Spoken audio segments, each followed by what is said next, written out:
Yeah, hi everyone, good afternoon, welcome back.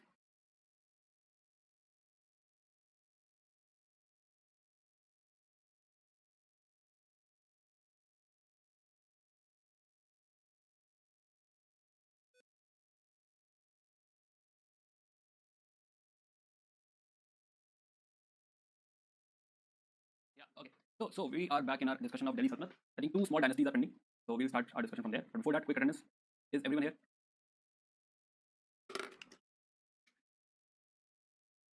Yeah, okay. So we are. How many are class? Tough question. Where is 2.0? Gauri 2.0.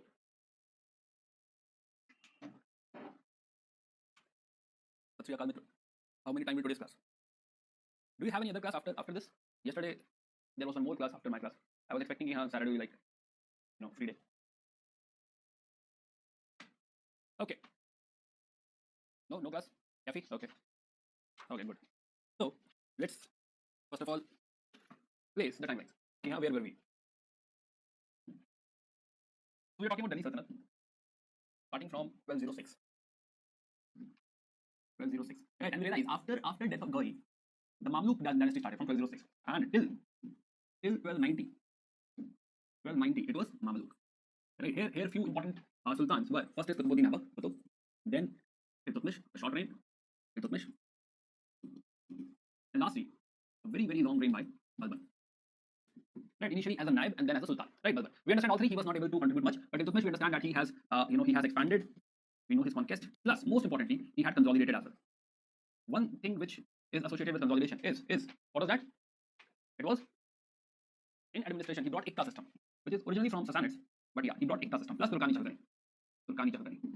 Right, Balban, we know Balban, he ensured code discipline, and then there were a few things in military as well, military reforms. In both the places, we have also discussed the Mongol problem. Now, after 1290 till 1230, a very short reign of Khilji dynasty, Khilji dynasty. Yeah, and then in this dynasty, we realize the importance of Alauddin Khilji. Here we saw expansion again. Right, we realized that first of all, a lot of area was brought under his command, and then in South India, he created protectorate. After this, a very anything else about Alauddin Khilji? Remember? Anything else which you remember?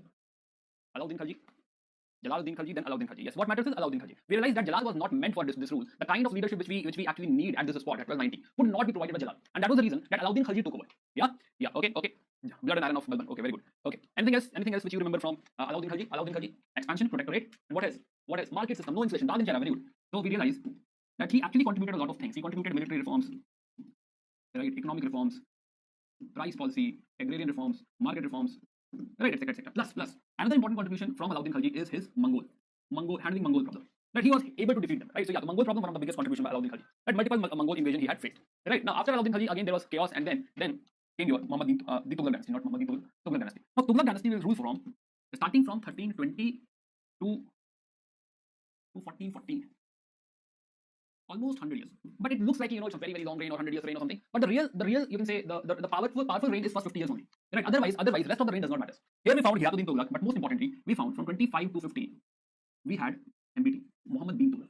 Right, and then there were a lot of experiments by Muhammad bin Tughlaq, like token currency, like shifting of capital, like Rachel expedition, like Khorasan expedition. Yeah, something like this. Increasing rent in Doab region, which actually led to the decline of the whole empire, decline of economy, right? Whole exchequer and all everything declined. Yes, plus yes, a lot of invasions as well, expansion as well. Right, here he believed in instead of protectorate, he believed in annexation. So here we saw annexation. So now South India, you can say now the territorial limit, the maximum territorial extent of the Delhi Sultanate will happen under Muhammad bin Tughlaq. Right, he was able to expand, and not only expand, this is the maximum territorial limit. Maximum territory under Muhammad bin Tughlaq. But from here, because of all his experiments, he actually made the empire very weak. Right, so let's start the story from here. That the empire became very weak, and from 1336 somewhere during his reign, immediately, let's say after 10 years of his reign, right, his first 10 years of reign, we find that it is like MBT and aftermath. From here we realize that now remaining Delhi Sultanate will not matter much. In fact, in most of the books, either there is no mention of Sayyid and Lodi, or if it is there, it's like one paragraph, two paragraph. Right, that's it. That much respect they have, Sayyid and Lodi, that's it. Right, and right now we will be discussing Firoz Shah Tughlaq and after that. Yeah, so these three, story of these three we still have to discuss. Second, empire started to break, right, and we will see a lot of small kingdoms coming in, regional kingdoms coming in. This is the main topic for the day, regional kingdoms. And here, first of all, we find a Vijayanagar empire getting started. Vijayanagar, initially it will be small, but then it will be like whole of Tamil Nadu, Kerala, right, that will be Vijayanagar. Another kingdom over here which will emerge will be Bahmani. Bahmani. Plus, for a very short duration, we'll have Madurai Sultanate. Right, and gradually others also will break up. One more name comes over here is Sharki. Right, so I'll be teaching you Vijayanagar. We'll be talking about Vijayanagar. We'll be talking about Bahmani and Deccan Sultanate. Plus, I'll be talking about one more kingdom, which is Kashmir again. UPSC had asked one question from Kashmir, so it is important to discuss Kashmir. But the rest of 3-4 kingdoms will be your self-study. That small kingdom, 2-3 kings here and there, right? So you'll be studying it on your own. Now, after this, one more thing will happen. Now, this is the time, because now they are very, very weak. So this is the time when we will have one more invasion in 1398, and that is of Tamur. Plus, not because of weakness, but for the other reasons, we will have Portuguese coming in. Portuguese. So this also marks the advent of Europeans. This is 1498, Vasco da Gama coming in. So before 1526, this is the whole game. Before 1526, where Lodhis will be defeated. Right here we have Sayyid and Lodhi. Sayyid till 1450, and then Lodhi. Right, both of them hardly matters. Sayyid is very tough to find them, any of the texts and all. Right, so Sayyid and Lodhi. Yeah, are we all aligned till this point? Do we all understand this much? Everyone?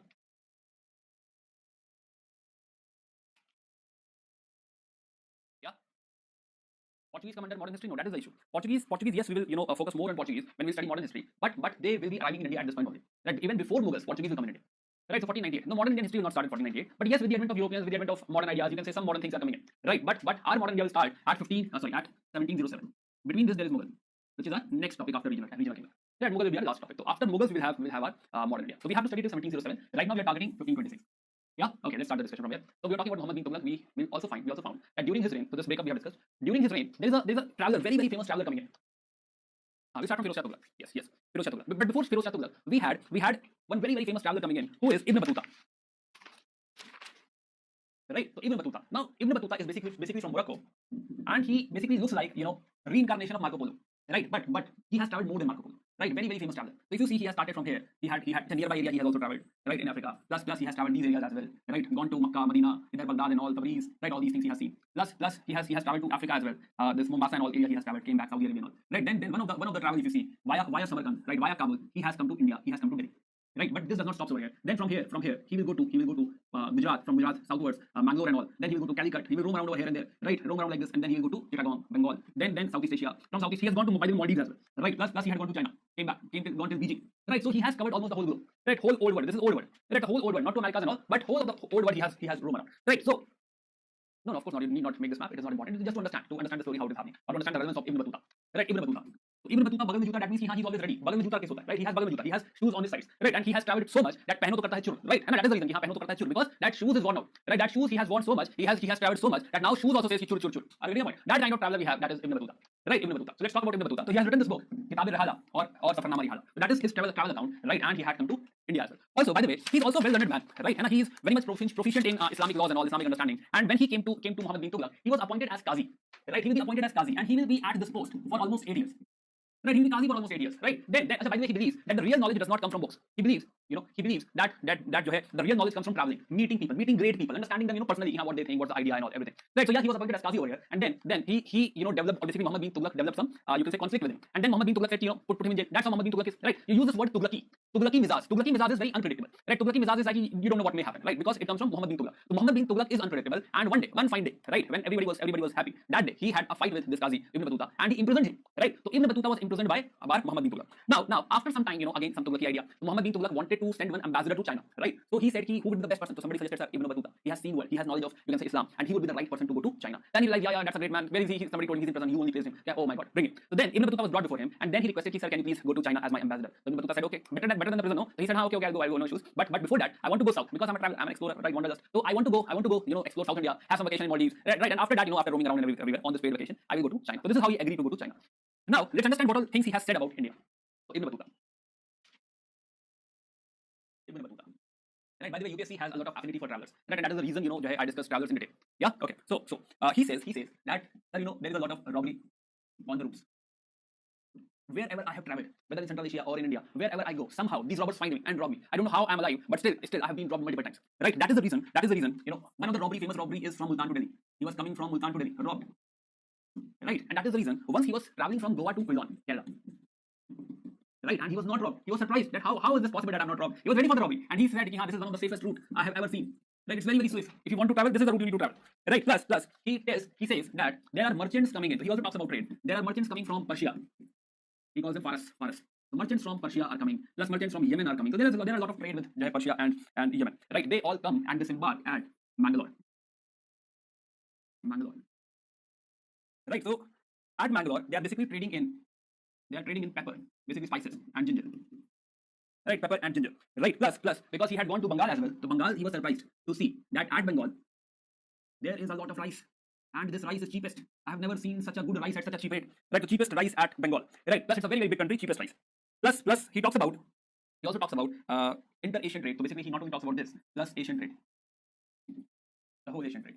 Right, starting from West Asia to Southeast Asia. So what he has observed, that starting from West Asia to Southeast Asia, this is all connected. There are a lot of trade happening over here. Major trade, if you see, major trade product is Indian textile. Right, textile is in our blood, right? So in every era we find that textile is being traded. Right, so cotton, muslin, type of clothes, muslin, silk, brocade, right? Then satin. All these things are being traded. Right. Plus he also talks about that there is a postal system. Now this is very interesting. He says that there is a postal system. Usually, if you are traveling from Multan to Delhi, it will take like maybe 40-50 days. But if you have a post, right? If you have a post will be there in like maybe 6 days, 10 days. Right? Post will be sent very fast. Now, how it is possible? You know why post is taking so less time? So he says that in postal system there are two systems. One is uluk. One is your dawa. Dawa and uluk. Dawa is basically food, and uluk is horse. Right? Horse. So what happens? There are multiple post offices. Right? Now, if you send via horse, so what will happen? Horse, people will take all the letters on the horse, and they will travel from there. Muslin, M-U-S-L-I-N. Right? M-U-S-L-I-N. Yeah. So now the horse will take all the letters and they will. What is postal system? Sudeep Roy? Postal system, post chitti, right? Letters. So if you want to post the letter, so that postal system exists in India, and there are two types of you can say systems over here. One is via horses, and another is via dawa. So horses is all the letters will be taken by a horseman, and he will travel to some place. Some other horseman will take. So like from post to post, this will happen. But dawa is very interesting. Dawa is in dawa system. What will happen? Dawa. So for almost 1 mile or 1.5 miles, there is one post. Right? Every let's say 1 mile. There is one post, and as soon as you give letter to this person, he will run towards the post, other post, 1 mile. Right? He will carry one stick, and that stick will have some bell, and that bell will be ringing, and then he will be running fast, very fast, and then he will reach here and he will pass the letter to him. Then he will start running to the other post. That's how it is like continuous running. So somebody is continuously running like that, right? And that's how the dawa system works, right? So yeah, so they have such kind of postal system as well. So this is basically told by our Ibn Battuta. One more thing Ibn Battuta explains is this now, the dawa system. Other than that, he talks about that in India there are awesome cities, and that shows we had amazing urban growth. First of all, he talks about Delhi. Delhi is a very, very vast city. Very, very big city, Delhi. It has huge population. Right, like today. Plus, it is one of the largest city of India. And similar position he gave to Devgi, Daulatabad. Yeah, this is also amazing. Daulatabad. Right, plus he says that in these urban centers, you will find markets, bazaars. And these bazaars are mostly like a cultural center. Right, bazaar. So it is like that. The bazaar will deal as a market, part of the economy, that's basic. That will be there. But it is also your social and cultural center.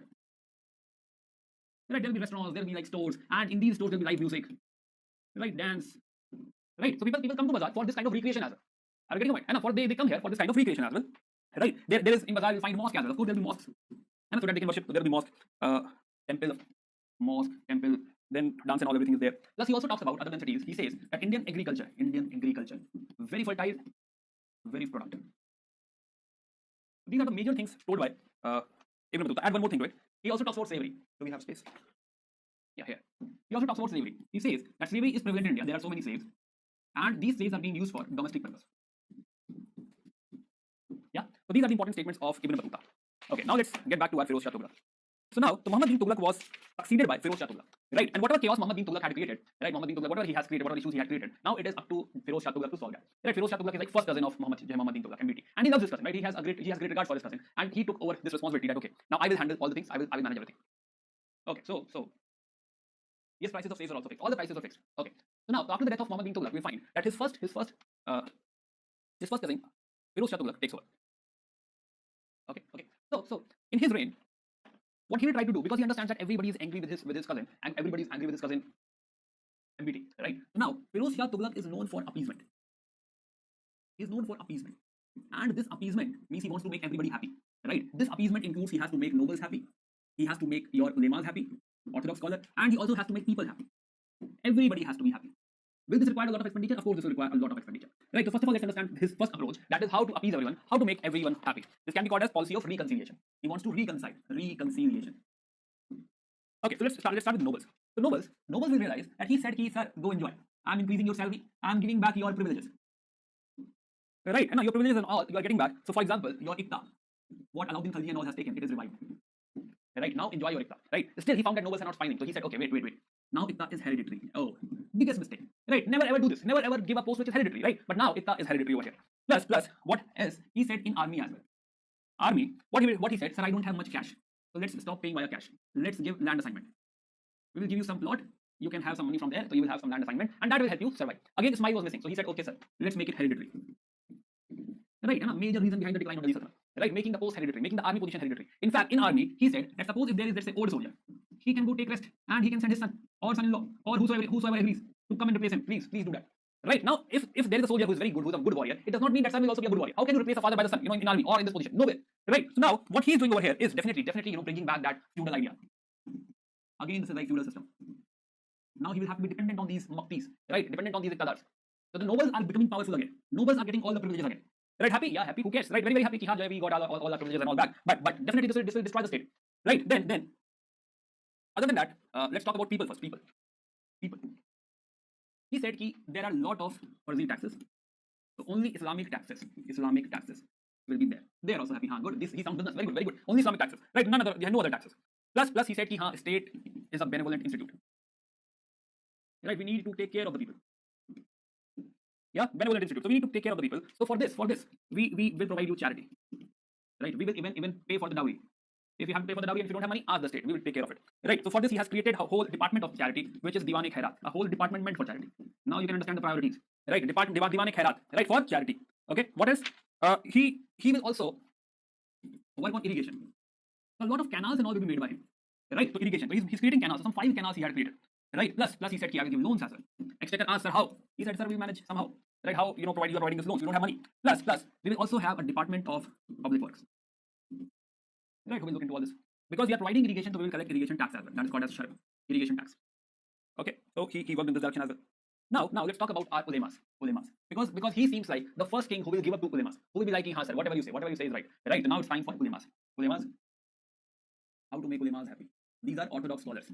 Islamic orthodox, not progressive. Orthodox scholars. Right, ulemas. So what he did, he said, sir, I will consult you for everything. You will be consulted. Your advices and all will be very, very important. Plus, they said, what about jizya? Jizya will be imposed. Yes. So jizya was imposed. People said, sir, we were already paying jizya. Right? He said, you are paying jizya, but now jizya is a separate tax.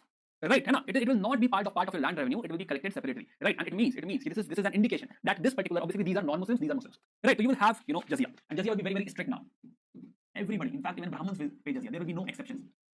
Right? Plus, because there were some conflicts. So there is a case of even a Brahman being burnt. Right? And that shows he has overall sided with ulemas. So overall, you see he has a very, very harsh attitude towards Hindus. Right? So when it comes to religion, he sided with Islam. Plus even Muslim women. They were not allowed to go and visit the graves of saints. So there were Sufi saints and all. Their graves were like very, very important, right? It was like a holy site where they used to visit. It was like, you can't go there. Right? These graves, basically, these saints cannot be worshipped. Right? Okay. So this is how he has tried. By the way, again, he also has great regard for Caliph. Right? And he has such a great regard that Caliph had sent robes to him twice. Right? Twice he has received robes, gifts, etc., etc. Acknowledgement from the Caliph, which shows he is ruling on the behalf of Caliph. Okay. One more thing you can add in the last slide. In peoples, he has also hired one Telugu Brahman as Wazir. Tough to believe, but yes, Wazir. His name is Khan-e-Jahan Maqbool. Right. So overall, he tried to make everybody happy, but this is so conflicting that you cannot go against one religion making people happy. Right. And as a state, you are trying to help people. You are trying to do a lot of things for the people. But when it comes to religion, you have sided up with a particular religion, and that will ensure that people will not be happy. Thus, he has also invaded Jwalamukhi temple. Here he got so many Sanskrit manuscripts, and he got them translated. Right? These translated manuscripts, by the way, this is a good step. Right? Invading a temple is bad, but translating manuscript, this is good. this translation, this is called as Dalail-e-Firoz Shahi. Dalail-e-Firoz Shahi. Right? This translation is done by Azizuddin Khan. Also, now he also has to regain his empire. Also, he has to do some campaigns. So let's talk about his campaigns. I hope you have noted this. Please note this down.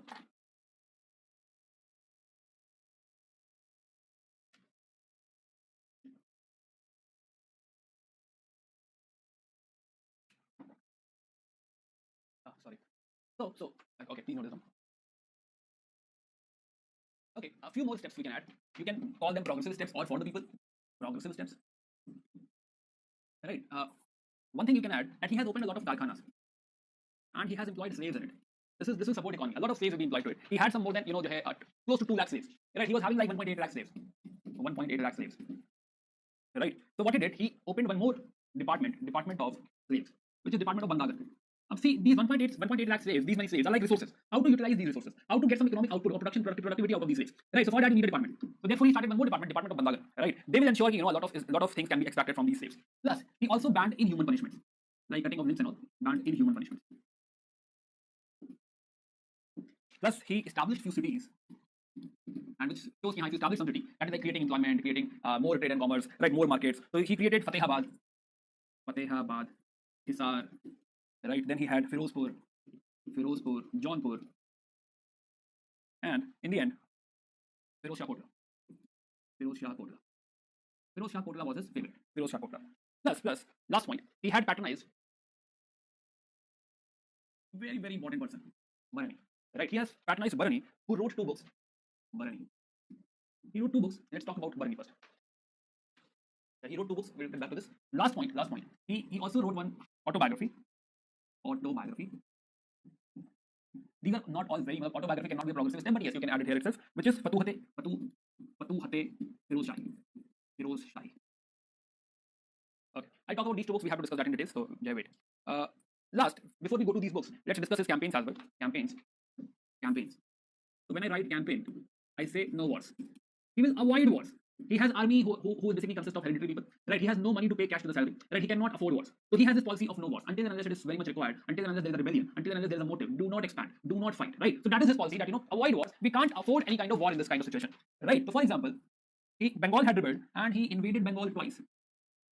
In general, no expansion, but he wanted to bring back Bengal, so he invaded twice. Right? And both the times he failed. Right? When he could not do anything in Bengal, he attacked Jajnagar again. Jajnagar, Odisha. Right? Somewhere he has to take out this frustration. Right? So he will attack Jajnagar. And here he will also extract a lot of wealth from Jagannath Puri. Another campaign is towards Thatta. Thatta. So he wanted to take revenge. Basically, they had rebelled. So he wanted to take revenge. So he attacked and he won. But then situation became very, very bad because of diseases and everything. And he had to restore. Nothing came out of this. Right? Nothing came out of this invasion as well. So overall, his campaigns are not at all helpful. Right? Not at all helpful. And we can say his policy of not doing war was much better. Right? These were few, you can say, a few necessities which he had to do. Right? Attacking Bengal and all, attacking Thatta and all. But otherwise, overall, Firoz Shah Tughlaq will not get into war. Right? Firoz Shah Tughlaq will be like, I have enough problems to solve. Let me work on all these issues. Right? War or something I cannot afford. So Firoz Shah Tughlaq, you see, starting from 1351 to 1388. Right? This whole reign went in appeasement, went in making people happy. Right? We'll get back to Barani, but let's see Firoz Shah Tughlaq once. Okay, so we're talking about canals, irrigation facilities and all. So he had removed taxes and all, avoid Khane Jahan Maqbool, this Telugu Brahman appointed as Wazir. Right? Then Diwani Khairat we were discussing. Then salary of officers and all, Jagirs, etc. And all this hereditary. Then we're talking about manuscript from Jalamukhhi we have discussed. Then Caliph, he has sent robes and all to him. And plus most of the things we have discussed. Okay. Yeah. So overall he wanted to say that this is a truly Islamic state. Right now it's a truly Islamic state. Anything which is non-Islamic, right, will not be allowed in the state. Right? We're talking about Muslim women going to the graves of saints. Yeah. So it was banned. They should not do this. Plus jizya and all we were talking about. Right? Plus yeah. The number of canals. The longest canal. Now this can be one MCQ. The longest canal which he has built is Satluj to Hansi, 200 kilometers long. Plus Siraj to Hansi, Yamuna to Hisar. These are few important canals built by him. Other than that, taxes, I tell you what is Kharaj, Zakat and comes, a few more taxes. Plus he had introduced 2 new coins, Adha and Bij. Plus Diwani Bandagan we have discussed. Also, he brought this Ashoka pillar, right? Ashoka pillar from Tokra and Meerut. He brought it to Firoz Shah Kotla. That this is my spot. Ashoka pillar should be over here. Right? Then Diwani Khairat, Department of Charity we have discussed. Then Ziauddin Barni, yes, you are saying. Okay. This will come in your Bahmani Saltanat, so you can skip from here. Okay, so this is basically remains of Firoz Shah Kotla. Right? Firoz Shah Kotla. This is Wazirabad Mosque. Again, this is by Firoz Shah Tughlaq. This is again your Firozabad Fort. Firoz Shah Kotla. Okay, so this is Firoz Shah. Lastly, let's talk about Barni. Barni himself can be a question. Okay. So Ziauddin Barni. Ziauddin Barni. Basically, he is a political philosopher. He is a political thinker. And that is the reason his books are important. He is a political thinker. And he has served Muhammad bin Tughlaq and then Firoz Shah Tughlaq, both. So he is in the court of Muhammad bin Tughlaq and Firoz Shah Tughlaq. Right? He has written 2 books. 2 main books and 1 minor. The one book which he has written is Tariq-e-Firoz Shahi. Tariq-e-Firoz Shahi. Now, Tariq-e-Firoz Shahi is basically, as name suggests, Tariq and dates of Firoz Shahi. So basically, this is history. Right? So he has written history in this. So this book is about history and one of our major source for historical understanding. And he starting from Ghiyath-uddin Tughlaq. to Firoz Shah Tughlaq, he has mentioned everything. Plus, there is also reference to Alauddin Khalji and Malik Kafur. So a lot of understanding of Alauddin Khalji comes from this book only. Plus, he talks about that there are two types of law. One is Zawabit. Zawabit. Now, Zawabit means that king can make some law, right? King's law. As per the requirement of the society, if king decides to make a law, that is called as Zawabit. And second is your Sharia. Sharia law. This is the law as per Islamic religion. Right, so both the laws, he discussed both the laws in his book, Tarikh-e-Firoz Shahi. Other than that, second book is more like Arthashastra, which is Fatwa-e-Jahandari. Now, this is about ideal state, yeah, political ideal state. This is like Lakshmikant of that era. How to run a state, yeah, constitution of that era. This is the way a state could be run. This is how a king should cater or king should approach the kingship. Right? This is how a state has to be administered. So this book is about how to administer a state. Same like Arthashastra was telling us of Kang theory. Similarly, we have Fatwa-e-Jahandari. Right now, it is mostly advice to the king. Advice to kings, how to run a state. Plus, in this book, one more thing we get to know that he accepts hierarchy in Muslim society. Right now, this is interesting. He says that in Muslim society there are ashraf. Ashraf are technically upper caste. Then there are ajlaf. AJLAF. These are like lower caste. Originally, Islam do not believe in caste system, but here we get with the passage of time, with the practice, right? You can say this is the impact of Indian society as well. We are having such kind of bifurcation. So here also ashraf, ajlaf, and then there is azral. Azral are technically undercaste, or you can say converted. So he believes that there is some division in the society, bifurcation in the society, which is ashraf, ajlaf, and azral. Right. Also, he says one more thing in this book. He says that head of religion and head of government, they both are twin brothers. Right, both head of the government and head of the religion, they both have to work together. They are more like twin brothers. They have to actually collaborate with each other. They have to cooperate with each other. Right, so that means the government should have a lot of impact from the religion. Right, and that is also his understanding. Okay, I think a recent Supreme Court statement is that in politics religion should not be there. Right, in government religion should not be there. Something like that is happening. Right. Okay, one more book. Let's add one more book over here, which is your Sahifa-e-Naat-e Muhammadi. Sahifa-e-Naat-e Muhammadi. Just know the name, not much significance. Right, so Sahifa-e-Naat-e Muhammadi. UPSC will not ask because such a lengthy name. Right, maybe ask, but yes. Okay, so this is Ziauddin Barani. We are done with Firoz Shah Tughlaq. Are we all aligned to this point? Did you miss anything? Again. So right now, again, let's get back to the start of Firoz Shah Tughlaq. So we realize that now this is a very, very chaotic situation, and Firoz Shah Tughlaq is meant to actually take care of all this chaos. And for this, what he chose, he decided that he will follow this reconciliation policy. He will appease everyone, be it people, be it ulemas, be it nobles, everybody. Right? Everybody has to be reconciled over here. Nobles give them money, give them post, give them iftar, make it hereditary. Right? Army give them cash, we can't give, so we don't have money. Okay, so don't give cash, give some land and all. Right? Also make this hereditary. Right? So now he's trying to persuade everyone, basically influence everyone, so that everybody is happy. In fact, for the people also, he's doing a lot of administrative work, like providing Department of Public Works, irrigation work, etc. He had a Telugu Brahmin Wazir, right? Khan Jahan Mahbub. Plus he's using the slaves very, very efficiently. He has created these karkhanas and all, right? And that will become part of economy. Plus only Islamic taxes will be applicable. State will behave as a benevolent institute, right? They will provide charity to whosoever requires. Plus, if you don't have money for the dowry of your daughter, right, state will provide that. So don't worry, right? And so you can understand that anyway the state was in the verge of decline, right? The state was anyway not having money, and this is what we definitely require somebody who could have controlled all of them instead of appeasing all of them, right? Especially ulemas. Persian, and translated into Persian. Okay, so Sanskrit manuscript, ulemas. So he was trying to persuade ulemas as well, showing him that this is a true Islamic state. You can write this as well. This is like a true Islamic state. Only Islamic taxes will be applicable over here. No other taxes will be applicable in our state. Yeah, no other taxes will be applicable in our state. Jizya will be strictly imposed. It was anyway there, and strictly imposed. Plus, there are some clashes with the Hindu community as well. Right, even Muslim women are not allowed to visit the graves of the saints. Plus, the connection with the caliph will become stronger. He will be like, caliph is very close to us. Yeah. Okay. Guys, I don't ask the team. I don't ask the team. I don't know how this blocking and all works. I only block the chat during the discussion while I'm teaching something, because if you ask in between, I also get distracted. Right? Okay, we start chatting. So it is not about chatting. It is about teaching and then discussing whatever doubts you have. Right? So that is the reason I switch off the chat. Then again, how this blocking works, I don't know. I have never ever asked anyone to be blocked. Yeah, Futuhat-e Firoz Shahi is his autobiography. He himself, autobiography means that he himself wrote that, right? And he wrote about his whole kingdom, his problems and all. And he also, in Futuhat-e Firoz Shahi, he also there is whole inclination towards Islam. His whole writing is like I'm doing this as per the Islam, I'm doing that as per the Islam, right? So he will justify everything based on the religion, right? Translated to Persian. Okay. Okay. So now so let's move ahead. So now after what happened after Firoz Shah? So before we go ahead, downloaded lectures are not working. Is this with everyone?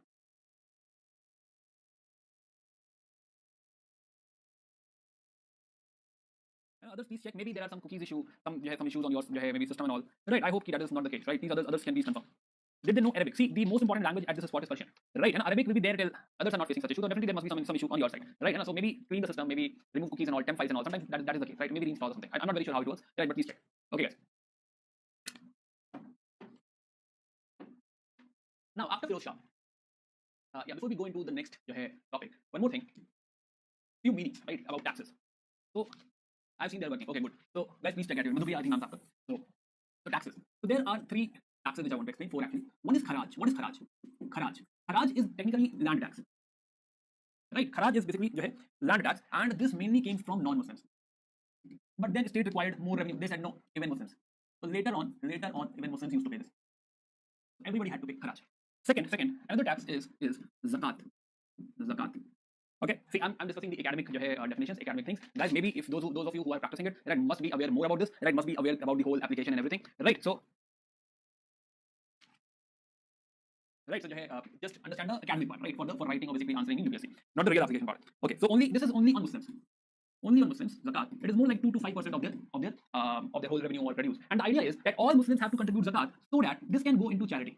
Right, this is again similar. You can say this is something which is common in almost all the religions. Right, in fact, in Hinduism also you will find this concept of dashans. Right, 10% of your this is believed, right, not followed. But yeah, 10% of some amount of your income should go to temples. Right, it should go to religion. Similarly, in Sikh also you see that everybody has to provide labor. Everybody has to either provide by cash or by kind or by working. In the Gurdwara you see everybody goes for what you say shramdaan. Ki haan we will be working, we will be cleaning plates and all, we will be doing some charity work or basically community work and all. Right, so that community help is something common in all the religions. And same we find that zakat again applicable only for Muslims. Then third is jizya. Jizya is basically per person, per capita, and this is for non-Muslims. In non-Muslims living in a Muslim state, Islamic state, will have to pay jizya for because they are under they are under Islamic state. So for protection and all, they are given this title. They are given this. They are asked to give this tax. Now in general, poor don't have to give this. Women are also excluded from this. Right. Then children are also not supposed to pay, and then elderly. Right. Senior citizens, they are also not allowed to pay. They are not also supposed to pay. Now the last tax is comes says that in a war, 20% of the war booty. When you do a war and whatever you win, 20% of the war booty should be given to religion. And should be donated to religion or given to the Islamic head for charity and all. Right, jizya, all are same. Right, so I said behind is all jizya. The jizya is like the way you speak, in the Persian form and all. So whether it is A or it is same like khalji or khalji. Right, same khalji. So khalji. So when you say khalji, so it's tough to understand it's A or I. It's like so yeah, something like that. So similarly, comes or jizya. Okay, so what happened after Firoz Shah Tughlaq? So let's go to Firoz Shah Tughlaq, back to Firoz Shah Tughlaq. Now, after Firoz Shah Tughlaq, so starting from your 1320 to 25, you saw your Ghiyath-ud-Din Tughlaq. Then 25 to 51, we had our hero, Muhammad Din Tughlaq. Hero or comedian, right? He's a comedian. Muhammad Din Tughlaq, or Rajpal Yadav. Right. Then from 51 to 88, we have Firoz Shah Tughlaq.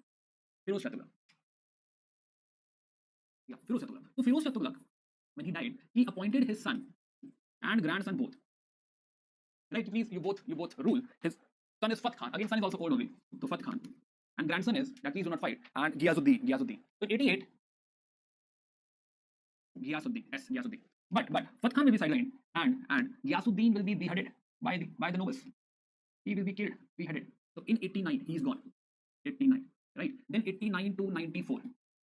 This zone is being ruled by Abu Bakr. Then your Muhammad Shah. Then Humayun came. Humayun real name is Alauddin Sikandar Shah. You can take whatever name you want. Alauddin Sikandar. And you can call yourself Alauddin and Sikandar and Shah. Hardly matters. You will not survive. Right? And then came the reign of last king, which is Nasiruddin Mahmud. So Nasiruddin Mahmud Shah, 94 to 1412. Right? He is Nasiruddin Mahmud Shah. Right? Nasiruddin Mahmud Shah, again a very weak ruler. So now you understand why so many changes, because they can't control anyone. They can't control army. They can't control they can't control your ulemas. They can't control people. It is more like a civil war after. Firoz Shah Tughlaq. So after Firoz Shah Tughlaq, it is more like a civil war. Can't be controlled. Right? King getting beheaded. Right? So yeah. So the situation is very bad. And in this situation, what is happening? A new empire is rising, which is capital Samarkand. Very big empire. Samarkand. King Taimur-Lang. And he saw that there is no one. Who is the king? I don't know who is the king. Okay, so time to invade. Delhi. Time to invade the Doab region. Right? He found one person, Khizr Khan at Multan. Khizr Khan. When he invaded, Khizr Khan was supposed to stop Taimur-Lang. But Khizr Khan said, sir, I can't stop you, so let me be aligned with you. So Khizr Khan joined Taimur-Lang. Right? He was the governor of Multan. Khizr Khan. Governor of Multan. He knew he can't stop him. Right? So he said it's better if we can become friends. Or not friends, sir, you become my king. Right? So Taimur-Lang became king of Khizr Khan, and he didn't stop Taimur-Lang. Right? And Taimur-Lang attacked. And this is your 1398. 1398 attack of Taimur-Lang. Invasion of Taimur-Lang. Nasiruddin Mahmud Shah fled from here, right? Somewhere, we don't know. Nasiruddin Mahmud Shah. He had gone to Awadh somewhere. Right? I cannot face Taimur-Lang. So this is Taimur-Lang, right? Yeah, so he basically came from Samarkand and he invaded this whole area. Yeah. So plundered Delhi, massacred a lot, plus looted a lot of wealth. Reached till Meerut, Haridwar, Kangra, Jammu, every place he had invaded, looted, and he got a lot of wealth. Now, after going back, while going back, he placed Khizr Khan again as a governor of Multan and all. Right? This area you only had, so governor of Multan, Dipalpur, etc., nearby area will be under Khizr Khan only. Right, after some time, when Nasiruddin Mahmud asked, is he gone? People said, yes, yes, he's gone, you can come back, you can come back. So he came back. So he came back after 3 years, somewhere in 1401. Right, and somebody else was ruling, some Mallu Iqbal was ruling. He asked, tum he said, tum right, so Mallu Iqbal, he became de facto ruler. So actually Nasiruddin Mahmud is the king, but it is being ruled by some Mallu Iqbal, some other noble. Right, then again he left. He died in 1405, he again came back, asked, when in 1405 he came back, he saw some Daulat Khan is ruling. Daulat Khan. He said, tum right, hardly it matters, some noble took over. So Daulat Khan, Mallu Iqbal. So basically it is not at all Nasiruddin Mahmud's state. He's just a king for the name, right? For the name's sake he's a king, but otherwise, we don't know who are ruling over here. Right, nobody's ruling over here. Also, as we have seen, let me show you. This is Lodi dynasty, right? Right now, this whole empire during you can say after you can say FST, it has shrunk to like a small place. That's it. Right, hardly anything. So now Delhi Sultanate stopped mattering in the whole game. Right, it is hardly any kind of sultanate. We should not call it sultanate, right? It is not no more a sultanate. Just a second, coming back. So where it is? Yeah. Okay, so it is hardly any sultanate now, and he will die in 1412. And even after 1412, Daulat Khan is still ruling. And now Khizr Khan at Multan, he will think that me, I am your Khizr Khan. I have support of the great Taimur Lang, right? So why not? I go and take over the kingdom. So now Khizr Khan will come and take over the kingdom in 1414. And from here, Sayyid dynasty will start. Sayyid dynasty. This is the start of Sayyid dynasty, starting from Khizr Khan. So you're talking about Taimur. Now Taimur has not contributed anything, so we don't have to know more about Taimur, right? It's done. So now the Daulat Khan eventually defeated, and at 1414 Khizr Khan came and he established Sayyid dynasty. So from 1414, so we had this map over here. So see, this is the reign of your later Tughlaq and Sayyid dynasty. You can understand what is that. Right, and the final expansion will happen under Lodhis. So this expansion again, last expansion. This is basically Lodhis. Otherwise, it's gone. It's over. The story is over. Right, so from here, let's go into Sayyid dynasty. Sayyid. So some 30 years rule from 1414 to 1451 somewhere. Right, so it is like 36 years rule. Right, so 36 years rule of Sayyids. Matters not matter much, but I don't know why it mattered for UPSC. But yes, it does not matter much. So Khizr Khan, Mubarak Shah, Muhammad Shah, and then Alauddin Shah. 4 rulers, hardly any story. So let's talk about Sayyids. So Sayyid dynasty. Again, this also does not matter. See how this whole map will expand. So let's talk about that. So Sayyid dynasty, starting from 1414 to your 1421, 7 years, too much for the founder. 1421 is your Khizr Khan. So first of all, he has said, this is Sayyid dynasty, again to claim that basically they are descendants of Fatima and Ali, right, daughter of Prophet Muhammad. So they are the descendants of, basically the line is coming from Fatima. Right, so that is how basically they also claim some divine existence. Right, and this is also the divine theory of kingship. Right, we are also connected to Fatima. We are connected to Prophet as well. Right, so this is how they say we also have some divine connection. They are descendants of Prophet. Now, so here when Khizr Khan comes, see how innocent he is. He says, I am not Sultan. I am Rayyat-e Ala. Rayyat-e Ala. That means I'm basically a kind of a caretaker. Then who is the real king? Of course, are Taimur. Right, so Taimurid dynasty is basically the real king. Taimurid dynasty have defeated the kingdom, this Delhi and all. And basically I'm ruling on the behalf of Taimurid dynasty. Right, I'm basically kind of a vassal. I'm kind of a feudal lord. Right, I'm more of a feudal lord. Are you getting the point? I'm not Sultan. Do not ever, if you are son of Taimur, right? And if you are let's say, any family person of Taimur, never ever assume that I'm the Sultan. I'm just your feudal lord only. Never attack me, right? And never ever attack on me because basically I'm part of your kingdom only. Right, so this is a good strategy to be very, very safe. Right. So in fact, he will ensure that the descendant of Taimur, that is Shahrukh, right? His name is being read in khutbah. So in the Friday prayer, basically you say who is the caliph, who is the king over here, right? So in the Friday prayer, in the mosque, you have to say that the caliph is this, Sultan is this, and all. So that is khutbah. So in khutbah, name of SRK is being read. SRK is khutbah, and somehow some innovation, he also put his name, Khizr Khan. Then somebody said, sir, you will have to mint coin as well. What about coinage? So he said, don't mint new coin. Let the old coin flow. Under the name of Firoz Shah Tughlaq, let it be there, right? Do not disturb anything, right? The Tughlaq coins, let Tughlaq's coin continue, because if I will go for a new coin, I will have to write my name or I have to write SRK name, right? So SRK name, if I write, it's not good. So khutbah is okay, khutbah is fine, but let's not put SRK in coin's name. So he has not minted his own coin. Are you getting what? So no coins as such. So this is how he has spent his 7 years, right, reigning, but actually there's hardly, you can say, anything to contribute, right? Then he is succeeded by his son Mubarak Shah. So after Khizr Khan, there is Mubarak Shah. So 1421 to 1433, another 10-11 years, we have Mubarak Shah. Now, the first thing, or the most important thing about Mubarak Shah is that in his reign, we have a book, Tarikh-e-Mubarak Shahi. Again, a book on history, Tarikh-e-Mubarak Shahi. And this book is by Yahya bin Ahmad Sarhandi. Yahya bin Ahmad Sarhandi. So Yahya bin Ahmad Sarhandi. So there is a new book on history, that is Tarikh-e-Mubarak Shahi. Plus, he will also have rebellions under his reign expected. Now they are so weak, so now rebellions will start. Right. Plus, he also has 2 Hindu amirs. Plus, he made Mubarakabad at Yamuna River. Right, Mubarakabad. So a new city coming in, which is Mubarakabad. Let's go into Sayyid dynasty. So we are talking about Khizr Khan. Right, sided with Taimur now, you know the story. And let me take the timeline forward.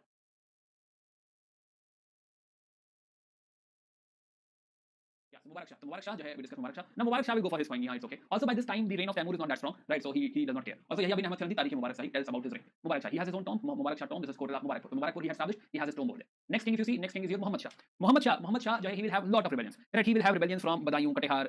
Right? Name Badaयूं will rebel. Badaयूं, Katehar. Right, then we have Kachar, Itawa, Gwalior, Mewat, Kampil, everybody will revolt. He said these many revolts I can't even remember the names. Let me make a tomb. Right, so he also has a tomb. The tomb of Muhammad Shah at Lodi Garden. Let me die in peace, let me stay in peace. R.I.P. So Muhammad Shah has a tomb, has a lot of rebellions, who do not handle anything. Of course, that is something we are expecting in this reign. So yeah, Lodi Garden of course not made by him. Lodi Gardens will be by Lodis. Right, so yes, he has this tomb again, Muhammad Shah. And the last person is Alam Shah. Right, Alauddin Alam Shah. So he's Alauddin Alam Shah. Should we write about the required? Okay, let's add. So after 1433 to 1443, another 10 years. 1443. Right, we have Muhammad Shah. So Muhammad Shah. Right, he has rebellion, lot of rebellion, and a tomb. Right, tomb in Lodi Gardens. And then in 1443 came your Alauddin Alam Shah. Alauddin Alam Shah. Right, so again he was again as his predecessor. He was also not doing great. In fact, he was worse. Right, and he was not able to manage anything. Nobles used to tell things to him he could not understand. What are you talking about? What is economy? What is trade? What is agriculture? Right, could not understand anything. So for the very first time in history, right, we will see that king close to somewhere 1448, he will walk away, abdicate the throne, leave the throne. I cannot, right, I cannot handle the throne, and he left. Right, and then there is the Wazir, Hamid Khan. There's the Wazir, right, or not important, but still you can write. Hamid Khan, the Wazir. He invited Behlol from Punjab.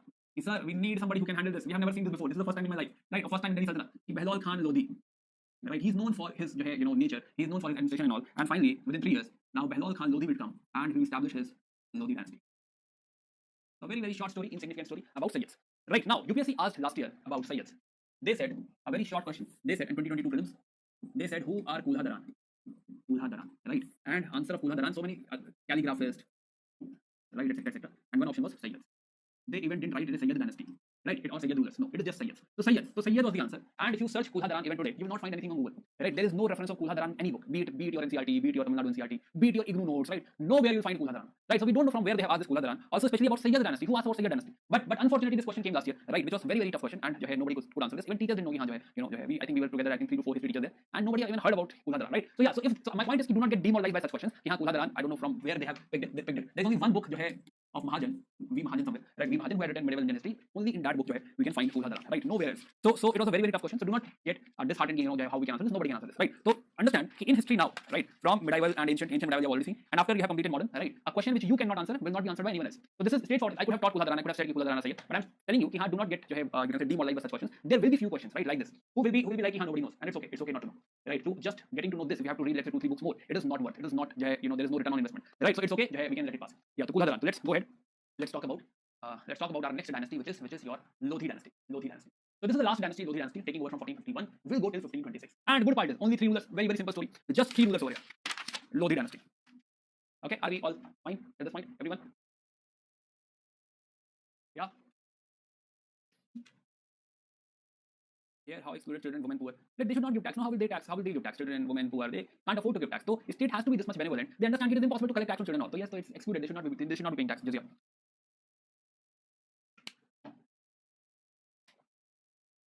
Now see, Brahmins get a lot of privileges, but it is not necessary that they will not pay jizya. Right? If it's a slightly liberal, they will say Brahmins will not pay jizya because they are the scholars, right? So they should not. But if it is strict, then even everybody Brahmins will also have to pay jizya. Okay. Pause problem in web version. Amirs. Amirs are basically, Amir is a general term meant for nobles. Right? Nobles are also called as Amirs. But Amirs are also associated with the revenue collection in the district. Right? So they are the one who take care of revenue. Right? So they are Amirs. Okay. I don't know why. Wait.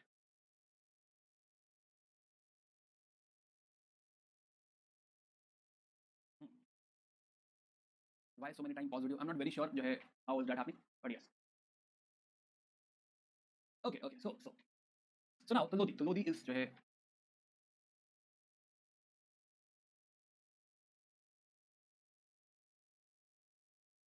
so the last dynasty is Lodi dynasty. Okay, let's continue. So starting from Behlol Lodi. Let's again make this timeline. So this is like 75 years of reign, starting from 1451 to 1489. So 1489. It is your Behlol Lodi. So Behlol. So of course he's the founder of Lodi dynasty. Right. So first of all, founder, yes. Right. Then most important thing about him. By the way, this is Afghan. Right. These are not Turks, but these are Afghans. Right. Come from Afghanistan. Technically the tribe is Pashtun tribe. Pashtuns. Right. Pashtuns from Afghanistan. Right. So now, first thing about him is his nature. right? He considers that nobles are basically his peers. Right, all the nobles, all the Sipasalars, all the important personals in the empire are his peers. Right, so he was like, we are not separate. It's not like I'm a king and you are all serving me, you are a minister. No, we all are peers. We are like friends. So sometimes he also used to not to sit on the throne. He also used to sit, down with everybody. Let's talk, let's discuss, behave as a friend and all. Right, it is more like, it is more like Turkani Chahalgani, where Balban had, sorry, where Iltutmish had Turkani Chahalgani, few 40, which were very, very close to him. Right, similarly, he had also created a very, very strong team. Right, he has created, this team of his Afghan nobles especially. That when we say peers, we're talking about Afghans. And these Afghan nobles are very loyal to him, and that is the reason somebody like Iltutmish has come, has come in the picture, and that is the reason we get a last spark in the Balban in the Lodi dynasty. Right, so here, first of all, he will be able to suppress the rebels. Right, the rebel is common, rebel is happening, right? So he will be suppress few rebels, for example, Mewat.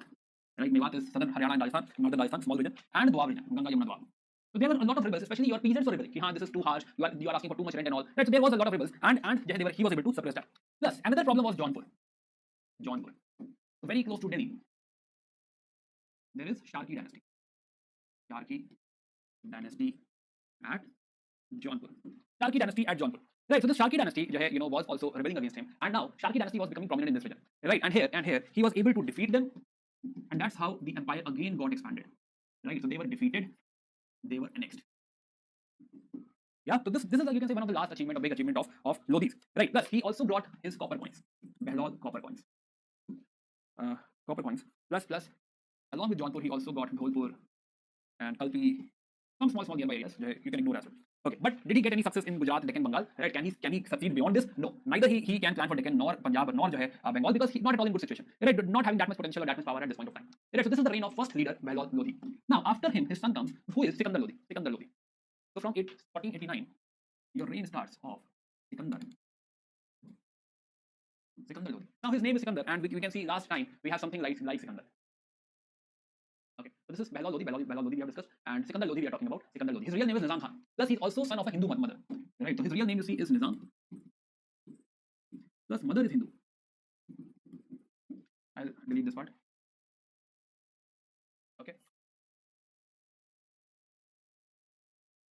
Okay, so now, the mother is Hindu over here. Now he is the one who first of all founded Agra. Right, again, he is the one who founded Agra, and now shifted the capital from Delhi to Agra. Made Agra its capital. So now Agra is becoming important, right? So founded Agra, this is 1504, and shifted the capital. Plus a lot of things. So let's use another page. Sikandar Lodhi we are discussing. Sikandar Lodhi. First thing, very, very important, is Agra. Right, now we have Agra as well. Plus here he has constructed mosque. Okay, why Agra, by the way? One of the reasons behind Agra is that now Delhi is basically the center of chaos. A lot of rebels, nobles are also rebelling. Rajasthan impact is also there. Mewat is also nearby. Right, so it is not at all safe. It is not at all a safe place to survive. There's also northwest region. You see, northwest region is always targeting. If there's any attack from northwest, it is always targeting Delhi. So a safer place would be we can move to Agra. Right, so now he has gone to Agra. He has constructed mosque and all. Right, plus he will also work upon trade. Right, plus he will construct roads and all. So again, he is basically focusing on economy. So in the end, we again feel that something is coming back. Right, maybe this empire will come back. Maybe that the Delhi Sultanate will get revived. Right, possible. Plus he's also a poet, by the way. Poet, and his name is Gulrukh. Pending. He writes poem with the name of Gulrukh. Gulrukh. Right, okay. Now, one thing which is different in him from his father, right, is that he is not, you can say, of the view that these nobles are my peer. That is also not a possibility. Reason? Suppose if, let's say, nobles are my peer, right, and they are very happy with me, we are working together, we are like colleagues. Now, when my son succeeds, now they will have like, ki, kid, right, just a kid, right, he should not rule upon us. The same problem what Balban had faced. Others were not aligned to him. So Turkani Chahalgani was not aligned to him. So then Balban had to be very much, you can say, rigid or strict with them. He had to abolish them. He had to bring Sajid and Pabos. Similarly, here also, it is very tough to subjugate all the uncles, right, all the Afghan uncles. Right, so now what to do? Now, what we should do? So here he seems to be a bit arrogant, right? He does not be like, right, I'm wishing everybody good morning, uncle. No, that cannot be the case. So when he was not doing that, they felt he is very arrogant, will not follow him. So that is one problem which he will face. Internally, one problem he is facing. So here he is supposed to suppress Afghan nobles. Right, those who are going against him, he has to handle them. So internal problems he is also facing. Right, and by the way, this is not a spot where he could afford internal problems. But yes, so internal problems he is facing, and basically, of course, he is like superior to the nobles. He's imposing his superiority to the nobles. Plus, during his reign, he had expanded, starting from he got Bihar, and starting from Punjab to Bengal. The last kind of expansion we have from Punjab to Bengal, whole is Lodi dynasty. So the prestige of Delhi dynasty or Delhi Sultanate kind of revived, right? Kind of, it looks like they are back in picture. Plus, he also destroyed temples, idols. Right, somewhere he also want to show he is also inclined towards Islam. Right, plus jizya imposed. Right, plus you can say non-Muslims less tolerance.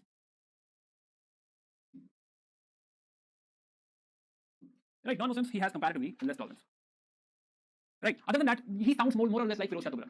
He is inclined towards Islam more, and he's not supporting another religion, especially non-Muslims or basically non-Muslims. Right. And other than that, he is working on auditing of accounts, irrigation, justice. Right. Also, prices and all he will maintain very low in his kingdom. So low prices are there in his kingdom. So overall, we feel that somewhere like reincarnation of Firoz Shah Tughlaq. But the most important part is his expansion. And his expansion, he was able to expand again. That is the major contribution he did.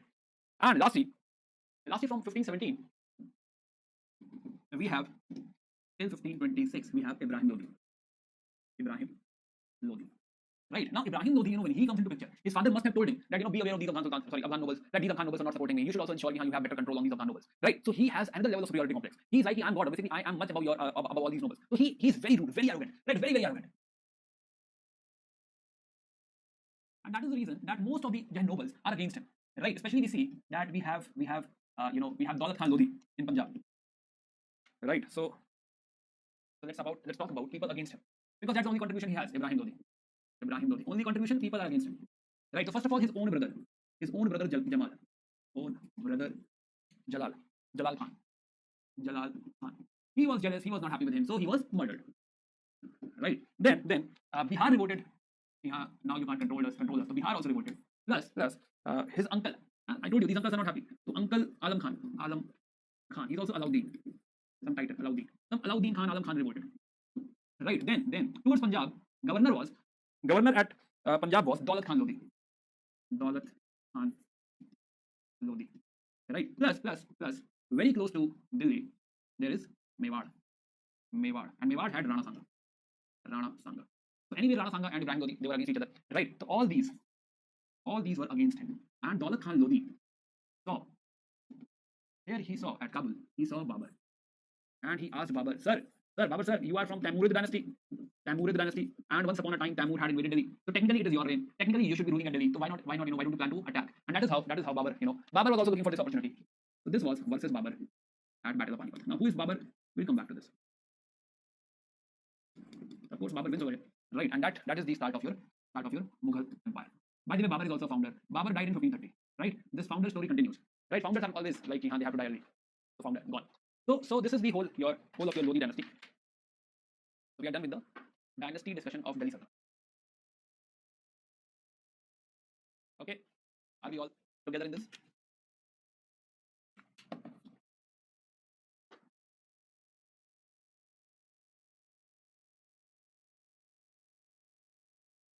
Yeah. Gulrik as a pen name, that's pen name, right? For example, Lucknowi, for example, Hyderabadi, right? Nagauri. So Nagauri between Ibrahim Lodi and Babur. Right, the fight will be between Ibrahim Lodi and Babur. How he lost, what all things happened in this battle, I'll tell you. But when we start, that story is not of Ibrahim Lodi. That story is of that story is of Babur. So we'll cover that story in Babur. The Battle of Panipat is not about the defeat of Ibrahim Lodi, it is about the victory of Babur. So let's discuss Battle of Panipat in Babur, right? In Mughals. So let's stop Delhi Sultanate over here, and we'll start from here, from Babur in Mughals. Right? Are we all aligned to this point? Everyone? Timurid and Timurid. Pronunciation. Look at the pronunciation. Right? If it is same, it is same. Right? Timurid, Tamurid, all that same. Yeah. Guys, I'm no technical expert, right? You can put it in the comment, and I don't think I'll be able to help in the technical side, right? I can only forward it to the team. I have no idea what happens on the technical side, right? Really sorry, but I don't know how it works, so put it in the doubt segment, and team looks at the doubt segment, so they'll get back to you on that. Yeah, okay. So medieval will be completed today. No, my friend, medieval is not going to be completed today. Mughals are left. No, Mughals are in medieval only. Okay, so now, so we have covered mostly Delhi Sultanate is covered, but few themes let me pick and have a side discussion on Delhi Sultanate. Right? Let's have a side discussion on Delhi Sultanate. Yeah. Okay. So Gulrukh is his pen name. Pen name is Gulrukh. So when he writes under the name of Gulrukh. He hides by Gulrukh. Yeah. Okay. So yeah. So let's talk about the administration over here. So I'll be taking up 2-3 things more about Delhi Sultanate to give it a conclusion. So first thing, let's talk about administration. Tomb is Maqbara. When somebody dies, they make a tomb and they put the dead body inside the tomb, right? So that is the whole. It's like what do you say? Shamshan side mein samadhi type ka nahi banate somebody dies, so you build a samadhi over that. So that samadhi, but with a whole structure. Right, that is tomb. है ना, Shashikala?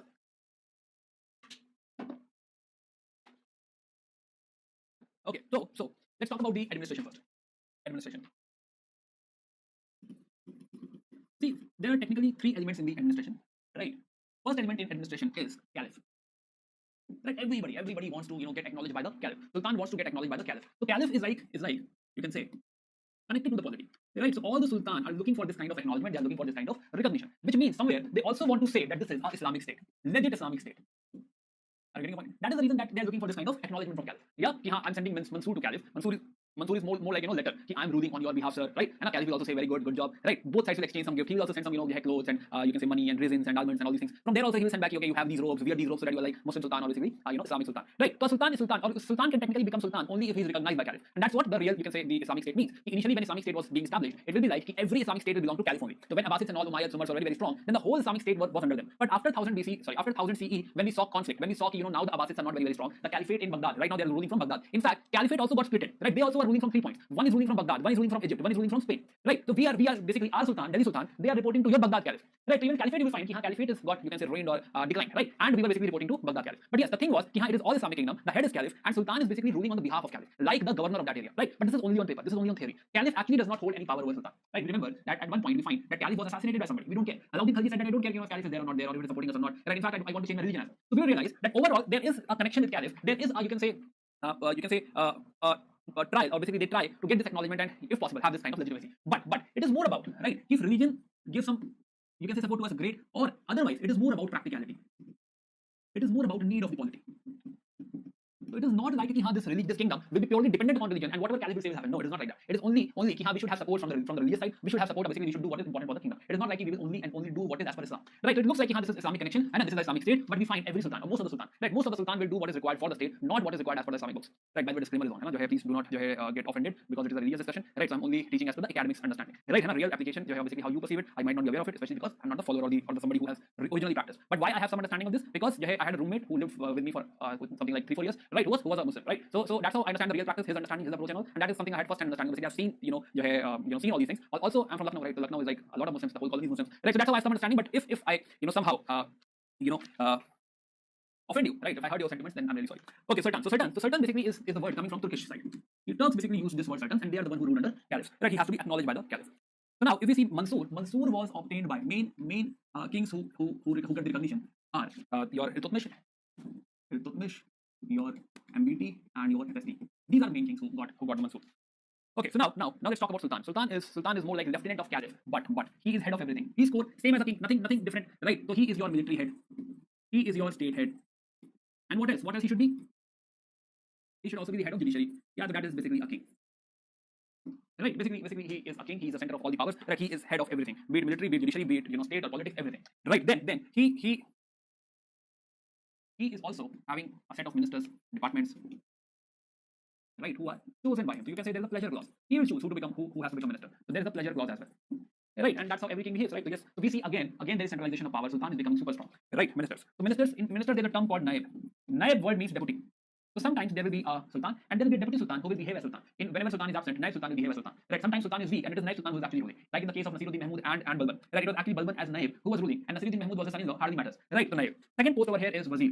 Wazir is technically finance, and there is Diwan-e-Wazarat, whole finance department, also called as Unzarat. Both are same.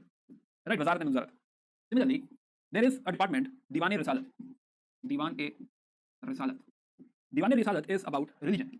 This is religious affairs. So they look into religious affairs. So there's a dedicated department for religious affairs. Right, head of this department will be your Sadr, Chief Sadr, main Sadr. Also called as Sadr Sudur. But Sadr, Chief Sadr. Also realize that he also behaves as Chief Qazi. That means Chief Justice. Why? Qazi. Why? He's a Chief Justice, right? He's a Chief Justice because it is basically Islamic laws being followed. He's the one who understands religion, who handles basically the head of the whole religious affairs. So his understanding of religion is much more, and because his understanding of religion is much more, or the best, then his understanding of Islamic laws is the best. So he should be the Chief Qazi. He should be the one who will handle the judicial department. Right? So yeah, the judiciary is also under him. Although judicial department is separately called as Diwan-e-Qaza. Diwan-e-Qaza. So from Qazi you can say Qaza. Department of Qazi, that is Department of Justice, that is Diwan-e-Qaza. Right? Okay. Now if you remember a few more departments we had established. Right? For example, we had separated Diwan-e-Arz. Diwan-e-Arz. Diwan-e-Arz. Arz. You will tell me, right? Similarly, one more department we had established which was Kohi. So basically, Arz is military department. And you will say, military department. Kohi is agriculture, Tughlaq. Military department again, who did this? Diwan-e-Arz. Right? Then in Diwan-e-Arz only we saw addition of Dagh and Jahra. Who did this? Dagh and Jahra. Yeah.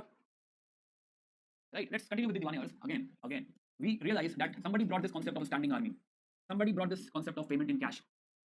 Right? There you will have in army, at least you have mounted archers, or you can say archers with a combination of horse, so that is cavalry. So archers, combination of archers and cavalry. Plus we also realize that elephants are important. Horses are more important, cavalry is more important, but elephants are also important. Right? Then there are your own troops. When you hire them like permanent troops, they are called as Hashma A Kaib. Hashma A Kaib. Yeah. Plus, there is one more department, Diwan Insha. Diwan A Insha. This is about correspondence. Correspondence. Right? Insha means creation, right? Insha. So Insha is about correspondence. You have to write letter or you have to give order to somebody, so you have to do some writing and all. So that writing part is done by Diwan Insha. Right? Then do you know Khairat? What is Khairat? Diwani Khairat. Then there is Diwani Bandagan. Do you know this? है ना? Space. You don't mark question, right? You have to give the answer. Diwani Khairat, Diwani Bandagan. Okay. Okay, the mostly center part we have completed. Let's talk about provincial administration. Provincial administration. I hope you all have written this down.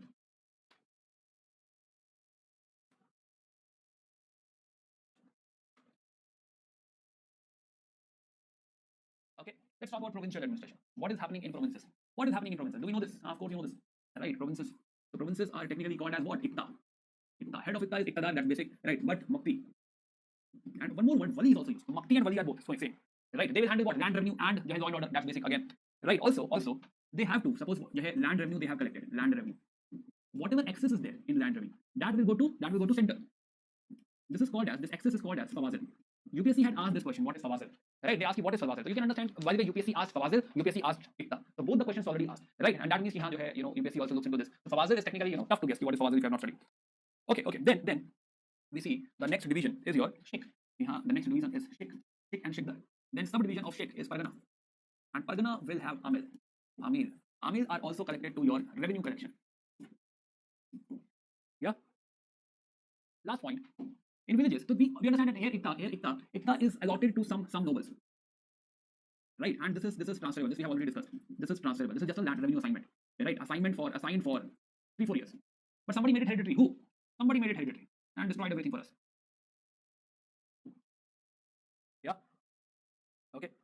So, and we had more discussion about Ikta. So let's get back. So now in a village, if you see village, there is a headman, right? Headman. Also called as Khot or Khut. Also called as Chaudhary, also called as Mukaddam, depends which area. Right? Khot, Mukaddam, Chaudhary. They will sometimes also behave as intermediary. They will collect the tax and they will give it to the center. Right? है ना? So Kismat-e-Khuti we are talking about. This Khut will get additional money as Kismat-e-Khuti. Okay, so this is the administration. Let's move ahead and talk about economy. By the way, one more thing we need to write over here. That do you remember Alauddin Khalji's policy, economic policy, and this whole structure? So now we will find that this administration. So this administration, few words if I want to write, right? Can we say that this administration is a centralized empire? Right? Can we say that here bureaucracy is again heavy? Yeah. Plus, again, very important, we'll find that now town and village will get integrated. Right? A lot of integration will happen. First of all, politically they are integrated, but not only politically, economically they are also integrated. Right? Because why economically they are integrated? Reason, in these villages you are collecting like 50% land revenue. Right? Share is 50%. 50% of the production is share. 50% of the production is your land revenue. And it was demanded in kind but collected in cash. Now how will you get cash? How to get cash out of it? Suppose I have grown something in the whole land and somebody asked me, out of this 1/3 of the production, let's say I have produced 300 kgs of grains, right? Now, or let's say 200 kgs of grain. Now somebody told me that 50% is the land revenue. So that means 50% of the grain is your land revenue. So you'll have to give 50% of the grain to the state. I say, okay, take my 50%, right? So he'll be like, no, not in kind, not in grain, but in cash. So you will have to sell this 50% and whatever money you get, which is the value of this 50% grain, that value you have to give to me. So basically cash is required, so I have to sell this. So if I have to sell this, right, I have to send the product to the market. So the product is reaching to the market, and that is how the village and the market or the urban center, they are now well connected. Right? They have to be connected. That is how you can sell. Right? And we saw then during Alauddin Khalji it was all regulated. How you produce, how you transport, and how you sell. Everything is decided. Right? And also we find a very, very strong integration of these villages with the towns. Right? And also there will be a lot of towns coming in. Yeah. So we're done with administration. Let's move ahead, talk about economy and society. Yeah. All aligned to this part? All okay?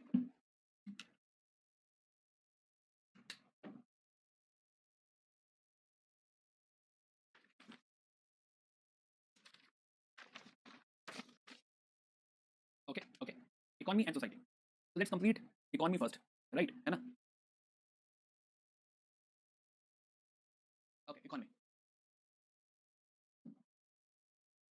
So now, economy.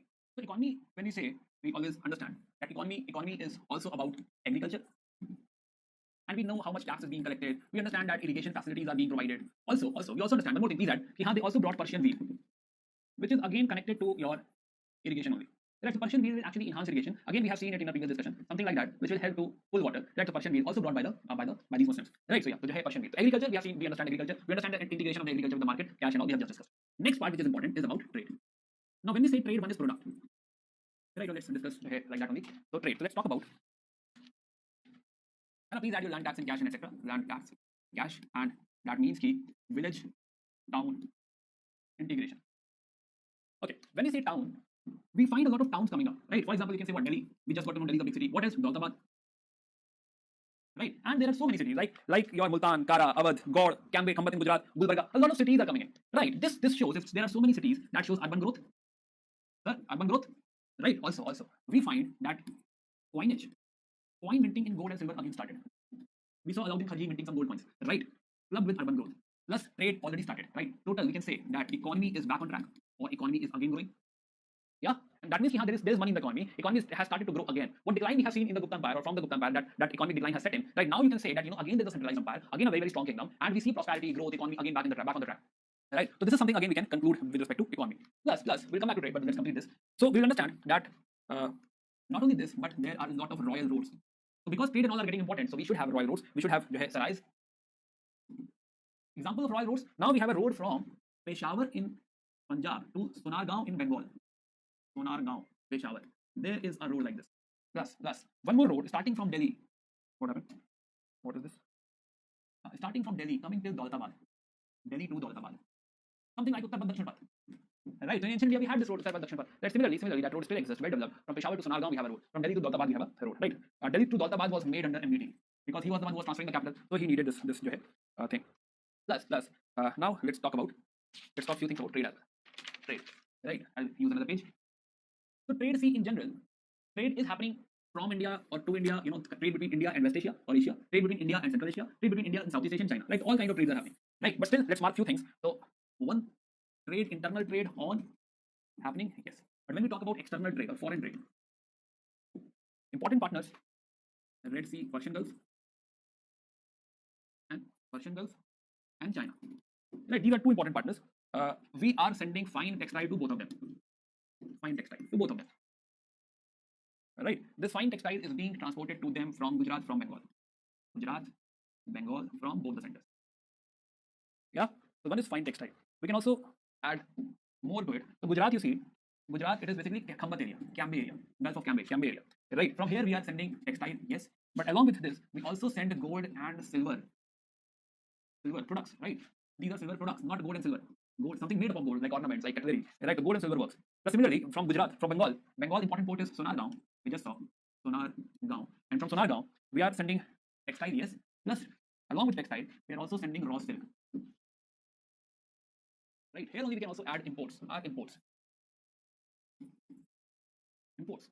We are importing satin, which is a very high grade textile, right? Satin. Plus, we are importing glassware. So some rich things we are importing. We are importing horses from West Asia. Horses, very important for us, West Asia. Right. Plus, we are also importing from China. Basically, we are importing raw silk. We are importing porcelain. Right, pottery. So these are our major imports. Okay. So our trade, we see, our trade is both, by the way. Right. Trade is both oceanic, via sea, and via land. So Central Asia and all, it is via land as well. Right. But this trade which we are observing, it is via sea. So both types of trades we have over here. Okay, so this is all about economy. Let me add one more concept similar to it, which is product. Right, product. Two important introduction done by Delhi Sultanate in India. Right, one is your paper making technique. And another one is spinning wheel. Very important. Both of them were invented by China, but both of them introduced by Delhi Sultanate. Right, so now spinning wheel, paper making is basically paper. We started writing on paper now. But most importantly, the spinning wheel. So we were into textile anyway. Right, that's a very important main business for us. So textiles, when we had spinning wheel, which started spinning the thread. So now our spinning production, basically the textile production or the thread production, that increased by like 6x. Right, very important thing for us. Right, the whole industrial production increased. Right, so that is good for us. We have a spinning wheel now. Similarly, the looming industry, the looms, they introduced treadles. So the new technology is coming in. Right, you can talk about new technology like this. What they brought some new technology as well, and they helped us creating cloth, loom. So this increased the output of loom industry. Right, so hand loom, where you do it by hand. So yeah, this is that loom only. The cloth production will also be increased. Plus, the silk production, sericulture. Sericulture will be established in Bengal. They will start rearing silkworms and all. Right. Plus, last point, is last point similar to this, but I'm adding it in the, or maybe you can write here as well. A lot of, you can say, new style of building activity. So they come from a different culture. Delhi Sultanate comes from a different culture, and they have a different style of building, right? So that building style they will come bring to us. Now we have a different style of buildings in India, right? The building activity. So if you see building activity, so I'm elaborating on building activity. Building activity. So basically, they are bringing arsenic features, arsenic features in architecture. Right, Sarsenic word is basically very vague, right? But basically it means something coming from Arab, or basically something coming from Islam. So Islamic architecture, or basically the architecture which exists in Byzantine, which exists in Arab, which exists in Syria, right? This word very much is connected with Syrian architecture, right? So that angle, now the Sarsenic architecture is coming to us, and the Sarsenic architecture now has a different style. If you see Sarsenic, it is adding new things to our architecture. For example, now we have arch, now we have dome, now we have vault, right? The vault making vault, dome, arch, right? Plus they are also using lime cement. So till now, again, in a nutshell, till now we were mostly making or using this system in which there was use of beams. Like this we used to make. Suppose we have to make a, let's say, temple. We will use one pillar or one wall, and we'll place something on that. Lintel, beam, right? Rabiat, right? So we were dependent upon beams. Right now I'm not going into technicality, but we were dependent on beams. But now in this architecture, now we are talking about not this way, something like this. Arch, right? Instead of this whole you can say flat roof, we will be talking about dome. Right? And now the biggest problem of dome is suppose if you have a wall, and wall is like this, how to put a dome over it? Right, you need a new technique for this. You're getting the point. So yeah, so this technique is coming to us.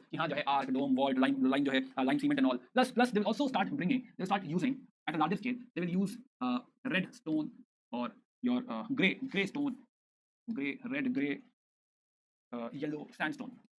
Plus they will also start using marbles.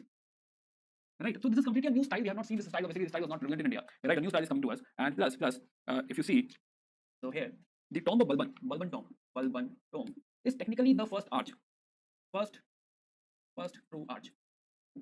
Right. Similarly, Alai Darwaza is first true dome. Right. Plus Ghiyasuddin, tomb of Ghiyasuddin. You'll see, you'll find that the walls are like slanted walls. Like this, it's slanted walls. So it has slanted walls. So yeah, so these are like new approach coming to us. Tomb of Ghiyasuddin, sloping walls, slanted walls. Right, plus in sculpture also, you'll find, again in building activity only you can add sculpture. Because Islam does not believe in making humans or animals. So humans and animals cannot be drawn. Right, so what to draw them? Then you can draw geometrical figures. Right, you can draw leaves. So decoration will be getting a new treatment instead of humans and animals. Because in Hindu architecture and Indian architecture before this era, we found that everywhere we used to place some sculpture, some animal, some story. But they don't believe in putting humans and animals, and that is the reason geometrical shapes, non-geometrical shapes, leaves, they will come. And a new concept of arabesque. This will come. What is arabesque? Arabesque is the verses of Quran, right? The verses of Quran will be written on the wall, right, in a calligraphic way, right, and it will look very, very beautiful. So also the Quran verses will be used for decoration. These are the new elements coming into your architecture. So I've given you the fodder, but I'll teach the Indo-Islamic architecture, complete architecture, how it started, how it evolved, what is Pitra, Dura, Charbagh, everything, right? We will discuss about Indo-Islamic architecture together with your Mughal architecture, together with what is the technique of making this dome and all, how to match and everything, right? We'll have this discussion in your art and culture, right? Right now we'll only focus your dynasty. They brought something, we know that they brought something, but the elaborated discussion of the same will happen in your culture. Okay, last topic is your society. So let's talk about society. So society.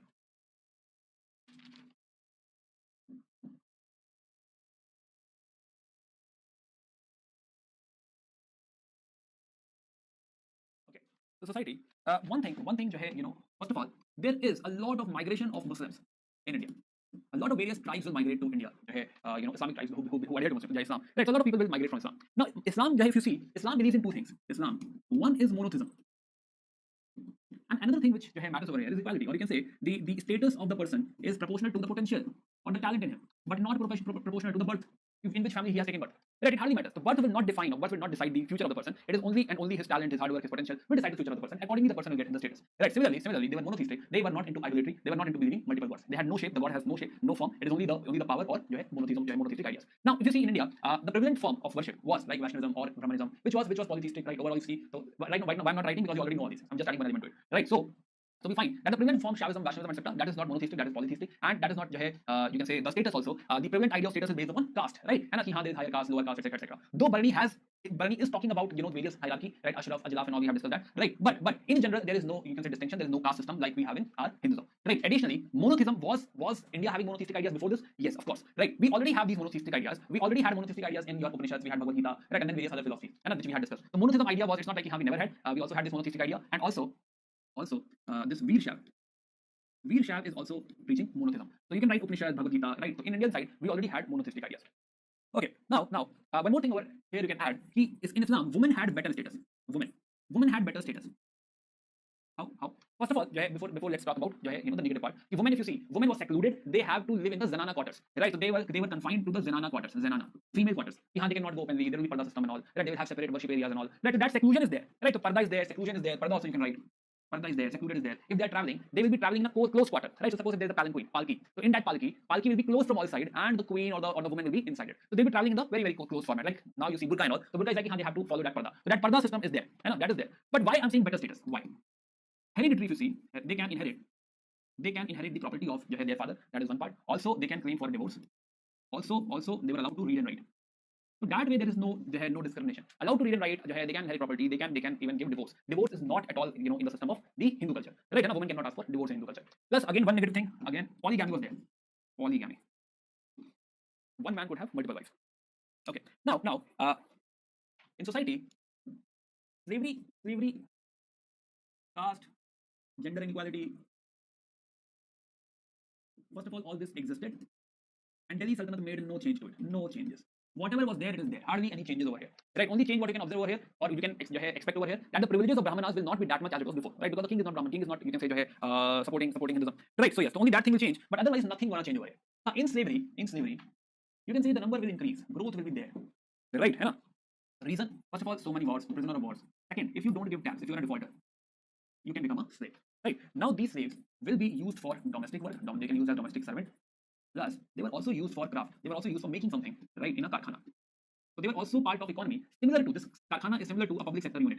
Similar to what we have seen in Saptam during Ashoka. Right? The state is producing something. State is trying to drive out some income from the slaves. Remember Ashoka, those who are not, all have studied ancient India, so no problem. So yeah, so Saptam. Okay, last part, their education system, or basically the education system brought by Delhi Sultanate, education. So they brought two things. One is maktab, and another is madrasa. Very basic. And a maktab and madrasa. Maktab are basically school, basic teaching, right? Learning, reading and writing, right? Plus madrasa is basically of the higher level, right? Madrasa is of the, you can say, is the higher studies is called as madrasa. Madrasa, various subjects will be taught. It depends what you want to study. And maktab will be like more about how to read, how to write, very basic primary understanding, or side understanding how to start the school. Right? Madrasa is higher level. Now here madrasa, though this is about any subject, but more about Quran teachings. Yeah, so maktab and madrasa, you can write maktab is more like school, madrasa is more like a college. Okay, so okay, one more element which I'm adding, but I'm not completing it here. Again, your cultural part. See, there is one more wave coming from outside, which is Sufism. This is similar to what we had from here, which is Bhakti. Reform, right? Sufism. So in India, there will be two main centers or two main branches. One is operating from Multan, and they are Suhrawadi. And in fact, the tenets of Sufism will also be similar to Bhakti only, right? Both will sound same. Right? So we'll have the discussion Bhakti Sufi again in art and culture, where we'll be understanding the philosophy and the impact of this on the music and the other cultural aspects. So there we discuss Bhakti and culture, Bhakti and Sufi. So Bhakti and Sufi together will study. So one is Multan Suhrawadi, and one is your Delhi. Delhi is the main center of Chishti. Right? So Chishti, most important, very famous. Sheikh Salim Chishti is there, but then we have Nizamuddin Auliya. Yeah. When we study this, there we will again talk about Amir Khusro. So Amir Khusro is pending. We'll talk about him. Amir Khusro is Urdu, and there is one more term, Hindawi. What is the difference between both of them? We'll talk about this.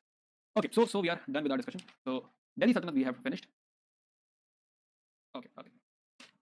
So we'll move into regional kingdoms now. So till here, are you all aligned?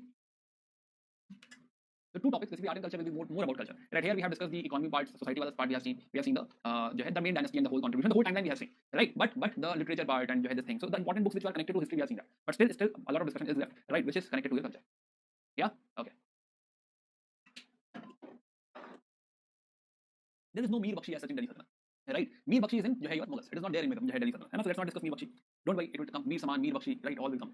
Bakshi, and both the posts are there. Center is Mir Bakshi, and in provinces we have Bakshi, only Bakshi. Okay.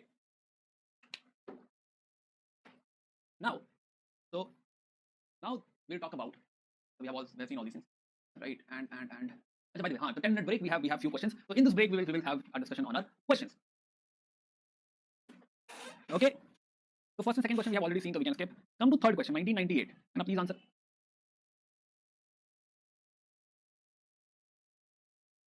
Sericulture is production of silk.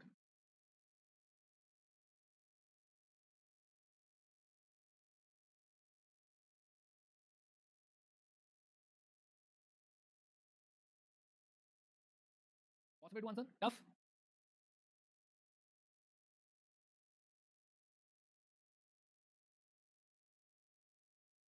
Are the options correct?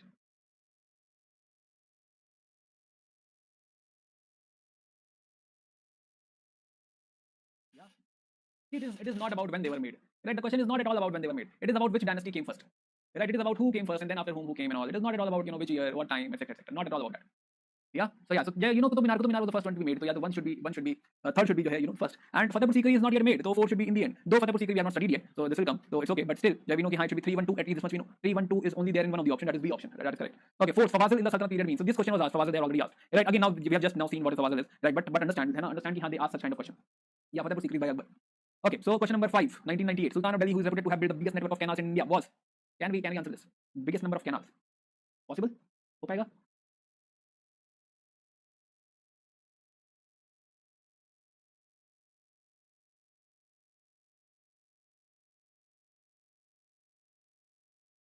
See, yeah, of course, Firoz Shah Tughlaq. Good, good, good, very good. Okay, see, question number 6. The king was freed from his people, and they from the king. On whose death did Badauni comment this? So Badauni came later, but he's writing about this history, and he commented that somebody was freed from his people, and they from the king. Who could be? Right? Again, this is, I'm not saying this is a very easy question. You'll have read everything. Right? Tough side. But still, who can be this king? People want to get free from him. Logically think about this. Right? If you face this question, right, then who should be that king? Which who needs freedom from the people and people need freedom from him? Who's that king? Yeah, so yes, if you think very carefully, you realize that none other than Muhammad bin Tughlaq can be the one. Yeah, so yes, Muhammad bin Tughlaq is the right answer. But of course, it is not like you will get to know all the codes about everyone. You can answer such questions, right? It will be like logically you can think about this, and 90% there is a chance you will hit the right option over here, right? King was freed from his people and they from the king, because both the sides, Muhammad bin Tughlaq, you see, even people are are not happy with him, and because of these revolt and all, even Muhammad bin Tughlaq is not able to handle them, right? But all the other cases, if you see Firoz Shah Tughlaq, is basically trying to appease everyone. So people getting free from him will not make them happy, right? People will not be free from him. Alauddin Khalji again, he wanted to rule more and more. So why he don't want to get free, right? Similarly, Balban loved the whole thing. So why not? Right? So why he? So definitely not. So logically you will come to see. Okay, question number 7. The first writer to use Urdu as a medium of poetic expression was. Okay, so again, so you have studied, you have heard about only one of course, Amir Khusro. Right? Amir Khusro is also termed as father of Urdu. Right? So yes, so we'll come back to him. Question number 8, you see, 8th. See, such a silly question. Right? They asked in 2003, Alam Khan, one of those who invited Babur to invade India, was. Right? Well, this is a very silly thing. What is the relation of this person with whom? So, okay, but anyway, we have just studied. And because of this, it has become important. Not just there in every book. Alam Khan is the one and this is the one. So yeah, so Alam Khan. Okay, next question. Question number 9, how did Sultan Qutbuddin Aibak die? See, in 2003, they asked how a person died. Question number 9, try answering. Do you remember?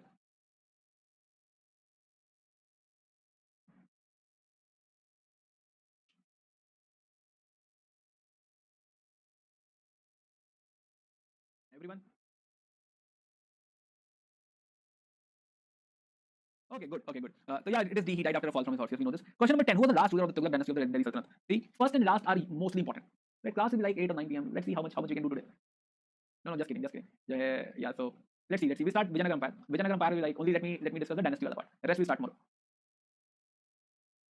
Yeah, see Nasiruddin Mahmud. See again, question number 10, you see, Firoz Shah Tughlaq and Ghiyasuddin Tughlaq is the founder. Right, Firoz Shah Tughlaq, if you see, so Firoz Shah Tughlaq, we are very sure somebody came after Firoz Shah Tughlaq, because then there is invasion of Taimur Lang and all. So B and A definitely are out. Right, so doubt can only be between Nasrul Shah and Nasiruddin Mahmud. By the way, right now you have just seen all these things, and this is very fresh in your mind. So here the major takeaway is not you know Nasiruddin Mahmud. The major takeaway is you must understand that such questions are being asked. In the dynasty, the last king, who's the last king, who's the first king? Right, this is important. So you should understand that, and you should be able to answer that part. Okay, so question number 11. Muhammad bin Tughlaq issued a new gold coin which was called dinar by Ibn Battuta. Okay, question number 11. Try.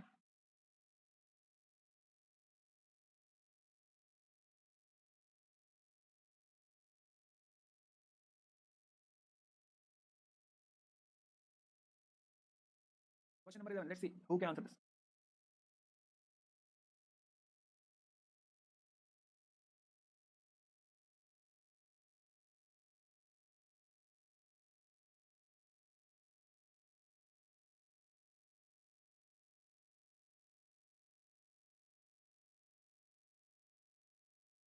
Everybody answer question number 11. Try answering question number 11.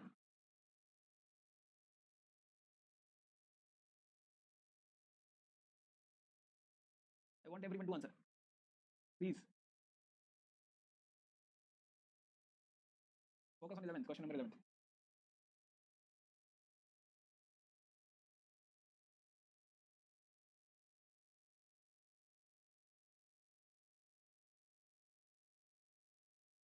There is no option like both not, both yes. Read the option, just say which option. Okay. Question number 11, you see. Question number 11, you'll find that Muhammad bin Tughlaq wanted to issue token currency in gold. What? Gold? Really? No, this is wrong, no? So this reasoning of this statement itself is wrong. This statement is wrong, and there is only one option which says that statement is wrong. That's it. right? Whether it is dinar or dinar, we don't know, है ना, जो है, but we know कि हाँ, this is a very easy question. Okay, try 12th. Now 12th you see, मतलब what there's a sequence. At least can you tell the sequence? Have you read medieval? So हाँ, the 2006 is only about sequence. No, we are not doing this. Okay, move ahead. Question number 13th. Yeah, let's see who can answer this. Banjaras during the medieval period of Indian history were generally.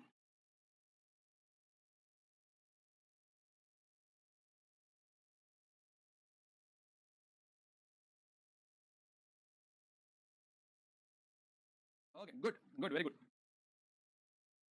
Yeah, we studied in Alauddin Khalji, but Banjaras is common. Banjaras, they sell only, right? They are the traders, right? Sellers. UPSC 2019, it is about Iqta. Right, now you will get this kind of question. In 2023, 24, you will get something like this. Acha, see, you asked about Mir Bakshi, and I said something about Mir Bakshi. Should not have said that. Ignored it. You took the juice out of the question.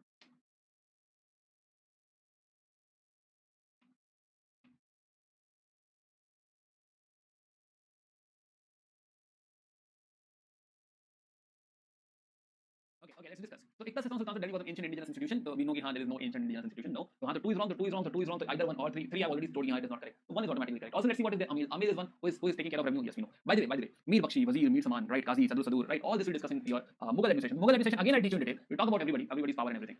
Right now this is 2021. See what they have asked. Right now again, the type of questions now coming from medieval. Right? It was during the reign of Iltutmish that we have already seen this question. Right? We have done this question. No, we have not done this question. Try this.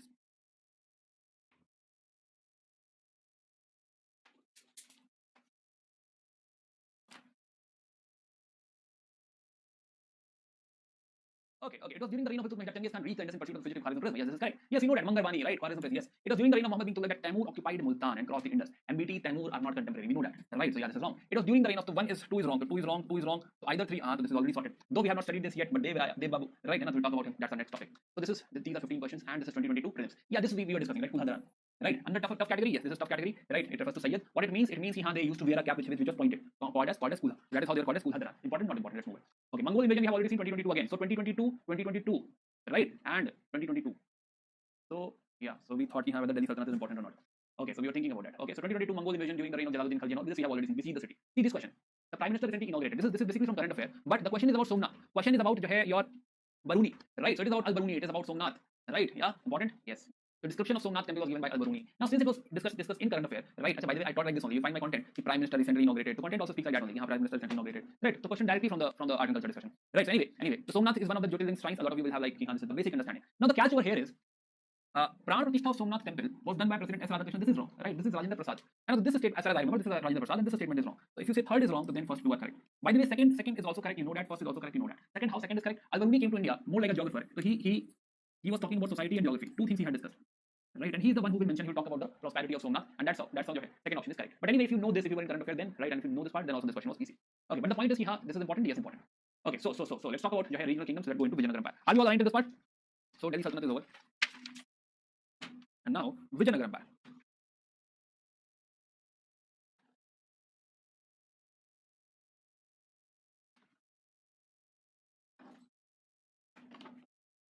Okay. So now we are going to regional kingdoms. These are your regional kingdoms. Kashmir name is not there. Kashmir is Han. It is there. Right. So these three are my target. These are your target. Right. Also maybe Assam I'll have side discussion. Portuguese I will introduce, but again this we will discuss in detail. Here I'll introduce. We'll talk about few things, but in detail we'll have discussion on modern. Right. So this is how we are going to approach all these kingdoms. So Bahmani kingdom, most probably Kashmir and Bahmani tomorrow will finish. Right. Today we'll talk about Vijayanagar. Let's see how much we can cover today. Yeah. Okay. Right. 5 minute break हो गया. Break ही तो था. कैसे question मजे कर रहे थे. That was break. Right. That was fun. Okay. So again during the reign of Tughlaq, Muhammad bin Tughlaq, we realize that somewhere over here, we realize that India started to break, fragment into small kingdoms, where one kingdom is Vijayanagar and another is Bahmani. Right, we know the reason. Center is getting weak now. Yeah, center is getting weak now. Yeah, break चाहिए. चलो ठीक है, 2 minute का break है. Right, कर दो break कर दो. 2 मिनट का break है ना, silence.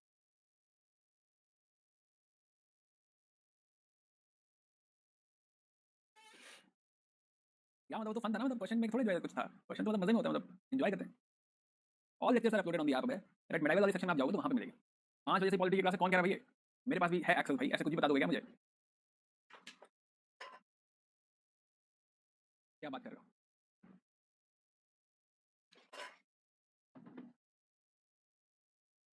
ऐसे धोखा मत दो मुझे. ओके लेट मी चेक, है ना, अभी तो ब्रेक चल रहा है 2 मिनट का, तब तक चेक कर लेते हैं। नहीं मित्र, कोई ऐसी क्लास नहीं है आपकी।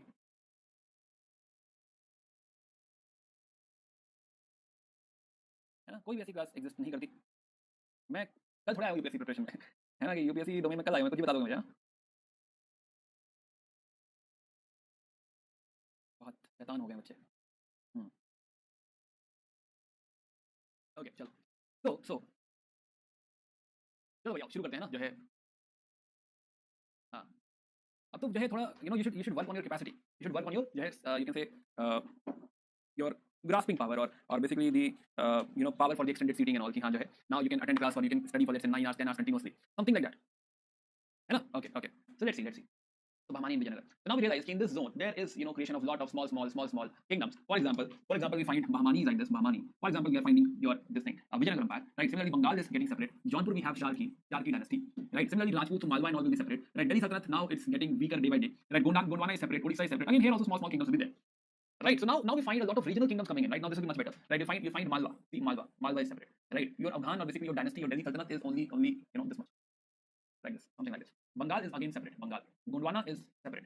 Right, Gondwana. Rajput, Gujarat is again independent. Gujarat. Right, here Sindh is independent. Sindh, and Rajputana is again independent. So now, and in south we see, we have Bahmanis and we have Vijayanagara. Right, also they will be mostly balancing each other. They will fight amongst each other. Right, so Gondwana and Bengal will fight with each other. Similarly, Gujarat, Malwa, Rajputana fighting with each other. So they will kind of balance also with each other. Right. Similarly, Vijayanagara and Bahmani will fight with each other. And so that is like basic neighbors are meant to fight. So they will also be fighting here only. Right. So yeah. So now there is you can say fragmentation of the politics, fragmentation of the whole you can say Indian empire into small kingdoms. And here we see now these kingdoms are appearing because a local center is becoming powerful. Right. Local center has some accumulation of wealth. They afford to become independent. They can afford to become independent. They have some agricultural sector. They have some local wealth. And so of course there is some leadership, some aspiration that we will not report to Delhi Sultanate. We will become king in independent king basically. Right. And that independence they are aspiring for. Right. So that is how we will have these kingdoms. Right. Okay. Also one more thing. It is not like these kingdoms are in isolation. They have seen Delhi Sultanate for the last 300 years or 200 years. Right. They are very much impressed by Delhi Sultanate. Delhi Sultanate has its own hegemony. Right. People aspire. Basically, people get inspired, by looking at Delhi Sultanate's, way of administering things, the way they created their polity and all. And the same thing when Vijayanagara will also come. They will also replicate, not exactly, not the same way, but still a lot of elements like Iqtidari, trade and commerce, migration of artisans. A lot of connection will be there with the Delhi Sultan. In fact, they will call themselves as Hindu Sultana. Right. We are also Sultan. You are Delhi Sultan. We are Hindu Sultan. So Hindu Sultan, Suratana. Right. So they will bit, you can say, morph it, change it, and it will become Sultana. Right. Something like that. Yeah. Okay. So first let's start with Vijayanagara Empire. So Vijayanagara Empire, how it all started. Vijayanagara. So earlier, the story behind Vijayanagara. So there was a dynasty called Yadavas, and this center is at Devgir. So this got annexed by MBT Muhammad bin Tughlaq, and his last king is Sangama. Right, Sangama was the last king, and it had two sons, Harihar and Bukka. Now at center there is MBT. Right, now Harihar and Bukka, now they don't have their own kingdom because this got annexed. Right, this is over. Right, so what they did, they basically became feudatories of Kakatiyas at Warangal. Right, so they were basically working under them. Then again MBT attacked there as well. Right, so they had gone to a small place called Kampilya. Right, but Muhammad bin Tughlaq was looking for them. They had kind of, you can say, done something against Muhammad bin Tughlaq by giving refuge or support to an enemy or rebel of Muhammad bin Tughlaq. Right, so Muhammad bin Tughlaq was looking for them. He captured both of them, converted them to Islam, took them to Delhi, and they both were converted to Islam. Right, and then Muhammad bin Tughlaq sent Harihar and Bukka to come in this area and conquer, keep this area under their control. And they were both sent to south again, Harihar and Bukka. When Harihar and Bukka came back, they met one sage, Vidyaran. Now Vidyaran had a discussion with them, and Vidyaran converted them back to the Hindu fold. And with this inspiration, on the banks of river Tungabhadra,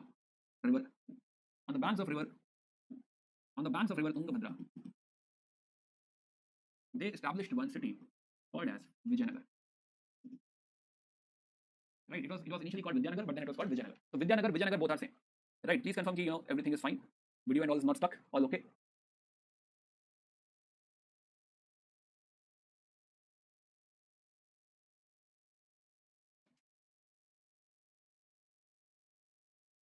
Yeah, all okay. Yeah, so this is how this is a small kingdom, because Muhammad bin Tughlaq could not handle this. So this is how this small kingdom started. Right, now, so we will have what will happen. In this reign there will be a lot of foreigners coming in. So these foreigners will tell us, as Ibn Battuta was telling us. So they will tell us, what happened over here. Plus there are a lot of books written over here. For example, KDR, Krishna Dev Raya wrote Amuktam Leda, Ganga Devi wrote Madhura Vijay, then Alsani Pedanna Manchare. Right, so there are other literary sources as well, which tells us about this particular reign. Right, what happened. So this whole Vijayanagara Empire can be divided into 4 parts. Right, or basically you can say that there are 4 different dynasties which are ruling Vijayanagara Empire. So first of all, Sangama. We just saw Sangama was Yadava last ruler. Right, he's the father of Harihar and Bukka, and on his name, the first dynasty of Harihar and Bukka will be Sangama dynasty.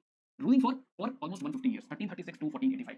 Similarly, Saluva dynasty will come 1485 to 1505, only 20 years, some chaotic region, right? And then Tuluva will come, Kutulava, very very small reign again, 1505 to 1570, that is like 65 years. And then somebody will come, we don't know, Aravidu, 1570 to 1652, right? And so yeah, so this is how starting from 1336 going till 1650. So this is again a reign of roughly 300 years.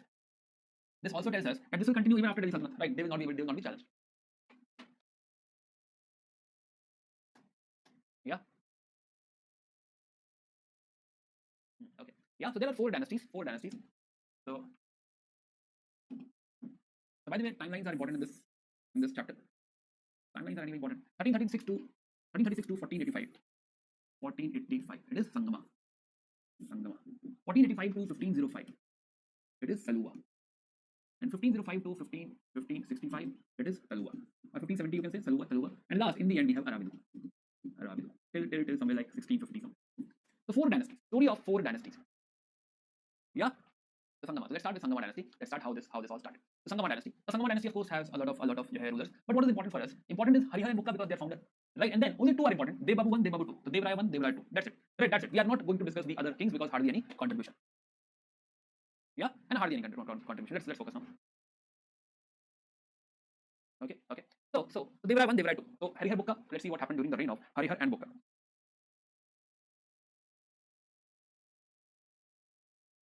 Yeah, Harihar and Bukka. So Harihar and Bukka, we're talking about Harihar and Bukka. So we first of all already discussed how they have founded the city, Vijayanagar. Right? In the same reign, in the same time, what is happening? The Hoysala kingdom, right? You remember Hoysalas?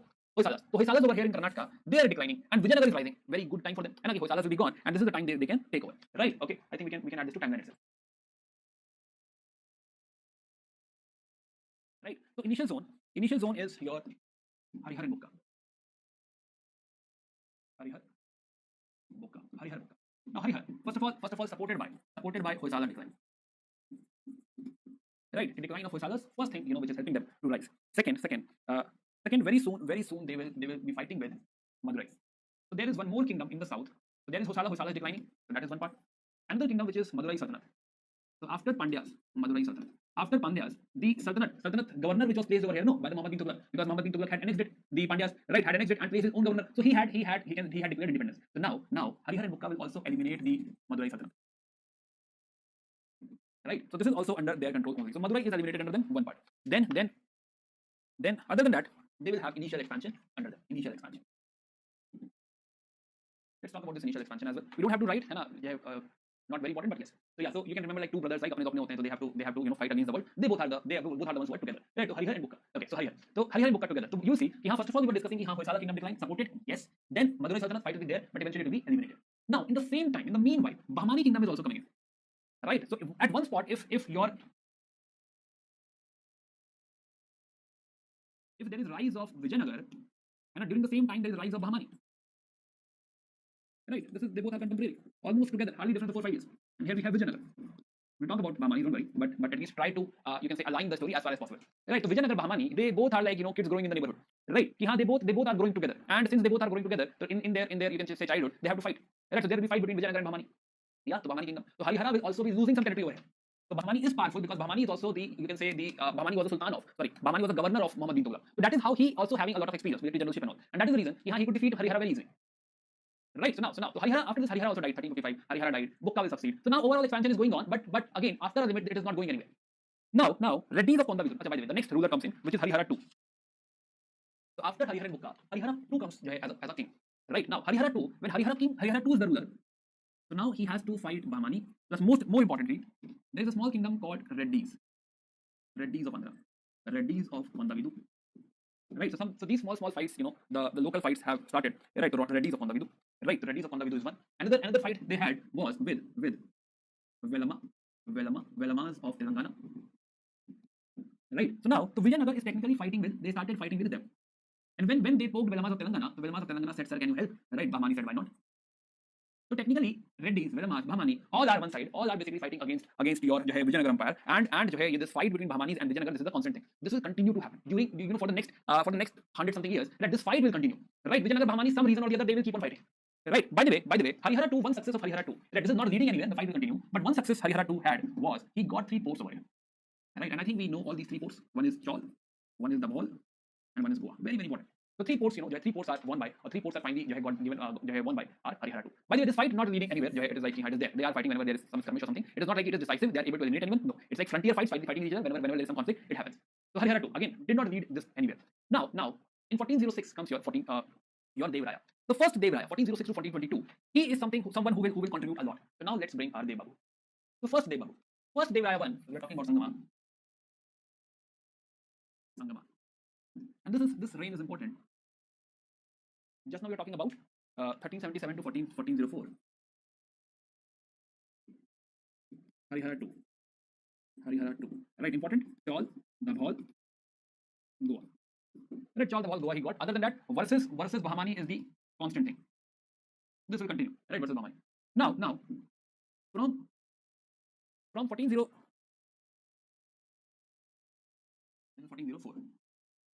So from 1407 to 1422, here 1422, we have Dev Raya 1. Now he is important. Right, and at first Dev Babu super important, very important. Dev Babu. Right, let's see what happened during his reign. Yeah, so you see, when he came to power, again fight the same. Velamas, Telanganas, Reddy. Right, it is all happening. Plus, in fact, the Gajapatis of Odisha. Right, one more you add, Gajapatis of Odisha. He is fighting with Gajapatis of Odisha as well. So overall, this fight is something, the basic element continued in his reign as well. Now, so he will realize that this fight is constant or common. Everybody has to fight. That means I have to take a lot of steps. So Dev Raya 2, if you see, Dev Raya 1. So we are talking about 1406 to 1422, Dev Raya 1. Right, first important king. Till now we were just establishing. Now let's see what he did. First of all, he realized that we need a modern army. We need to modernize our army. Right, because the fight is on, right? Versus your Reddy, right? Versus Velama, versus your Bahmani. Right, till what point we can fight? Because now Gajapati rulers as well, Odisha. Everybody is fighting against us, Gajapati. So now it's very important to have a very strong army. We need to modernize our army, and we need Turkic archers. Right, Turkic archers, because we know these mounted archers, cavalry archers on the horses, that they are super strong. If we have them, we will have better control. Right, so Dev Raya decided he needs Turkic horses. Also, he realized that horses are very important, and let's get it imported from Arab, from Persia. Persia, somebody was asking. Persia is basically जो है Iran, Iraq, right? And area wise it is Iraq, but technically it is more Iranian culture. Right, that's Persian. So now, Arab, Persia, right? These horses. So he understood. Now I have to create a very strong army to fight them, because this is like daily job. Everybody has to fight them. So now we should be very strong. So we should have this new technology. We should have Turkic archers. We should have horses, right? And imported, hybrid, great breed, awesome horses, right? So this is something which we need over here. Plus, when he started getting Turkic archers, are they all Muslims? Yes, of course, they are all Muslims. They had seen past when Muhammad bin Tughlaq converted Hariharan Bukka. So you can see there was some aversion to having that kind of alignment. But here we understand that Dev Raya 2 behaved as a secular king. Right, because this is the need of the power is more important, right? And this prosperity or stability is more important than thinking why to align with Muslim kings or why to align with Turks and all, right? So here it's more important he is secular. So he has secular attitude. He has over 10,000 Muslims in his army, right? 10,000 Muslims. Plus there is mosque, there is slaughterhouse. Right, okay. Plus he is also known for irrigation.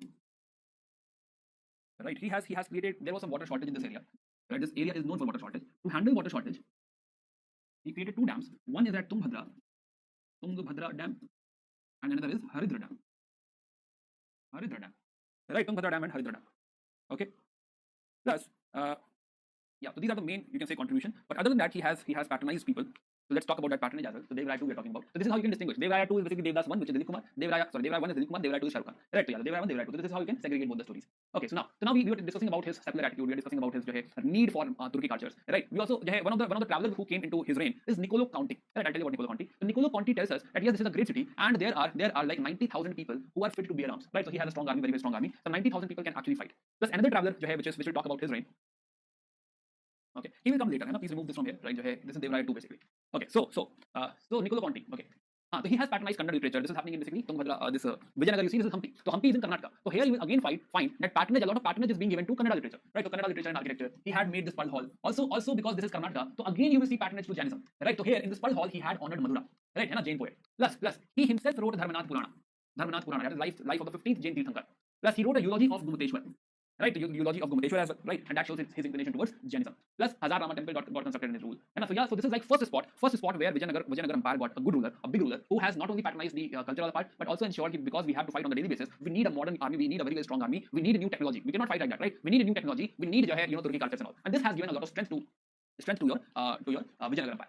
Now, so Dev Babu died, right? He died in 1422, and after that, within 4 years, 1426, right after all lot of discussion, right? Who came? Dev Raya 2 came. Dev Raya 2. Yeah. Okay. So now let's talk about Niccolo Conti before we go to Dev Raya 2. Niccolo Conti.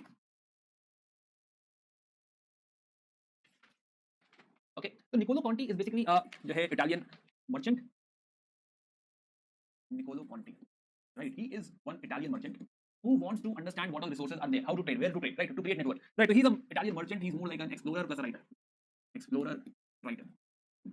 Plus, he first of all he came to India in 1420, 1421. So his first visit is 1420-21.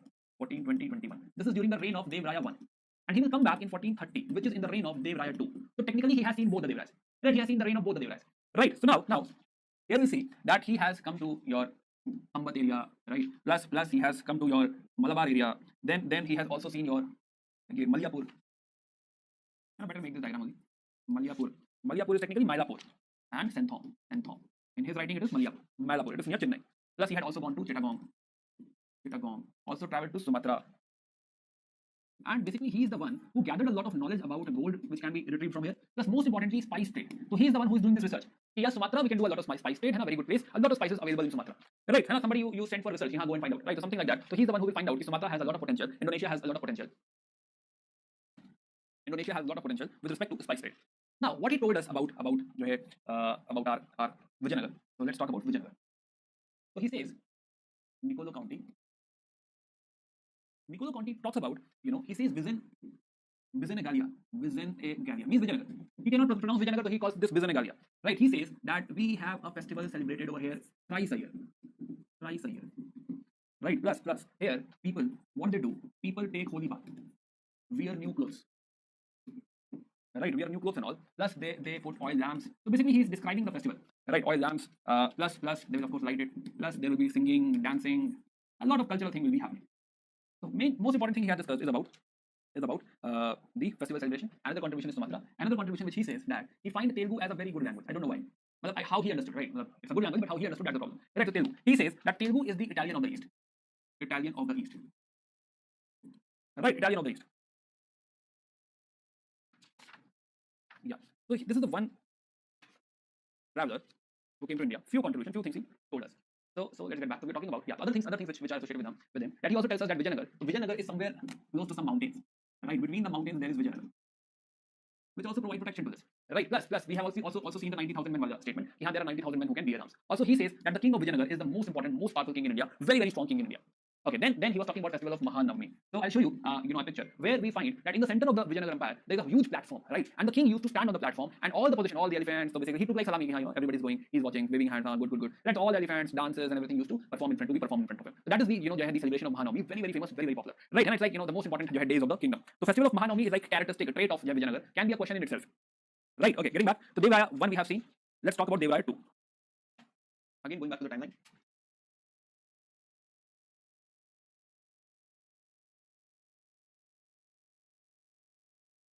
So Dev Raya 1. Now Dev Raya 1 only one thing if you can write, which is Turkey cultures. Rest you can remember. Right, Turkey cultures with Muslims, it needs secular attitude. When you will hire these many people, 10,000, 20,000 people, you have to respect their religious needs and everything. And for that there will be mosque, there will be slaughterhouse, there will be all other things which they need. Right? And so this is basic. So if you remember Turkey cultures, it will work. Plus if you remember, he has patronized especially Kannada, if you remember Kannada, etc. Works. Plus we understand that Niccolo Conti came here. Niccolo Conti, but he will come again in 30. Now the next important reign, it starts from 1426. This ends at 1422, next starts at 1426, and 1426 till your 1446 is your Dev Raya 2. Right, so both the important kings are Dev Raya 1, Dev Raya 2. Right, let's see what happened during the reign of Dev Raya 2.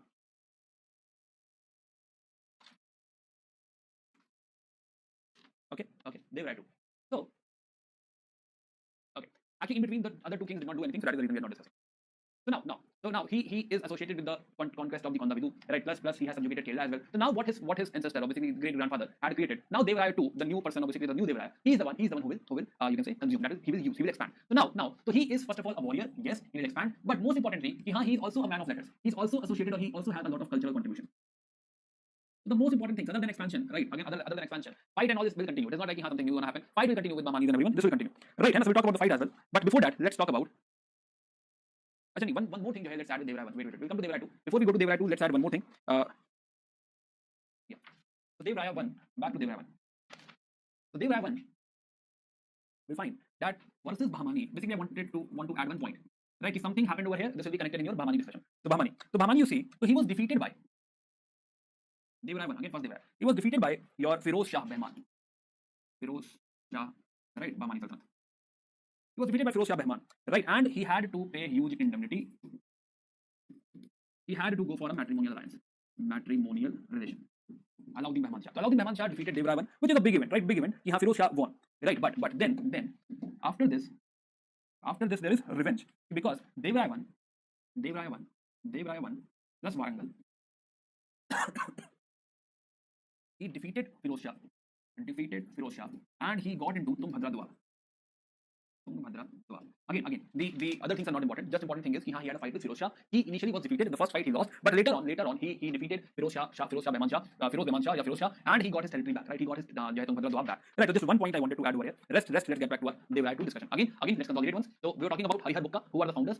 Minor fights here and there, but most importantly, they eliminated Madurai. Plus Hoysala has declined, which has basically left a lot of space for Harihar and Bukka to create one more empire. Plus, other than that, Harihar 2 is important, who got Chaul, the Ball, and Goa. Plus, this fight with Bahmani is constant. This will keep on happening. Plus, Dev Rai 1, we're talking about Dev Rai 1. Most important thing, Turki culture, secular attitude, and patronage to Kannada. Plus, another thing, Firoz Shah first of all defeated him. Later on, he basically won from Firoz Shah. Also, Niccolo Conti came in his reign. We got to know what he said about this game, Niccolo Conti. So now let's get back to our Dev Rai 2 discussion. So Dev Rai 2 basically, you see, so the most discussion about Dev Rai 2 is about his cultural contribution.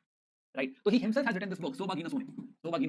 Right, plus there is Amaruka. So he has contributed again. The family is into Kannada, so he is again contributing to Kannada literature. Right, plus there is a Mahanatak Sudhanidhi.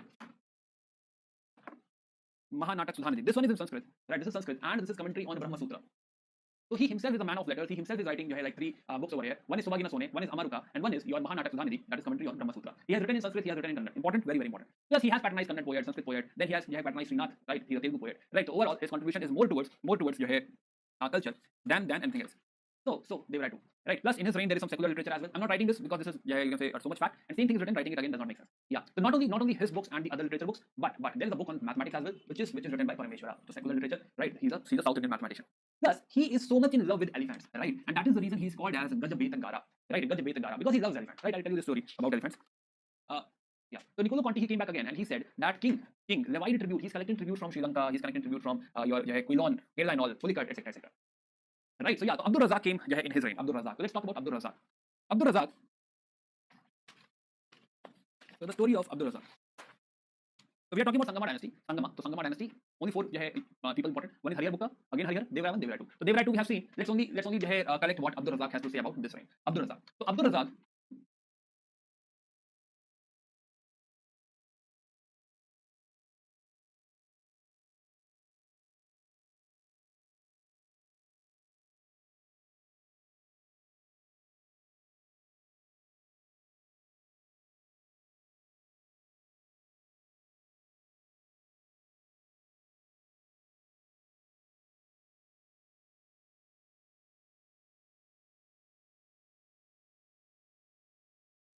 Zamorin.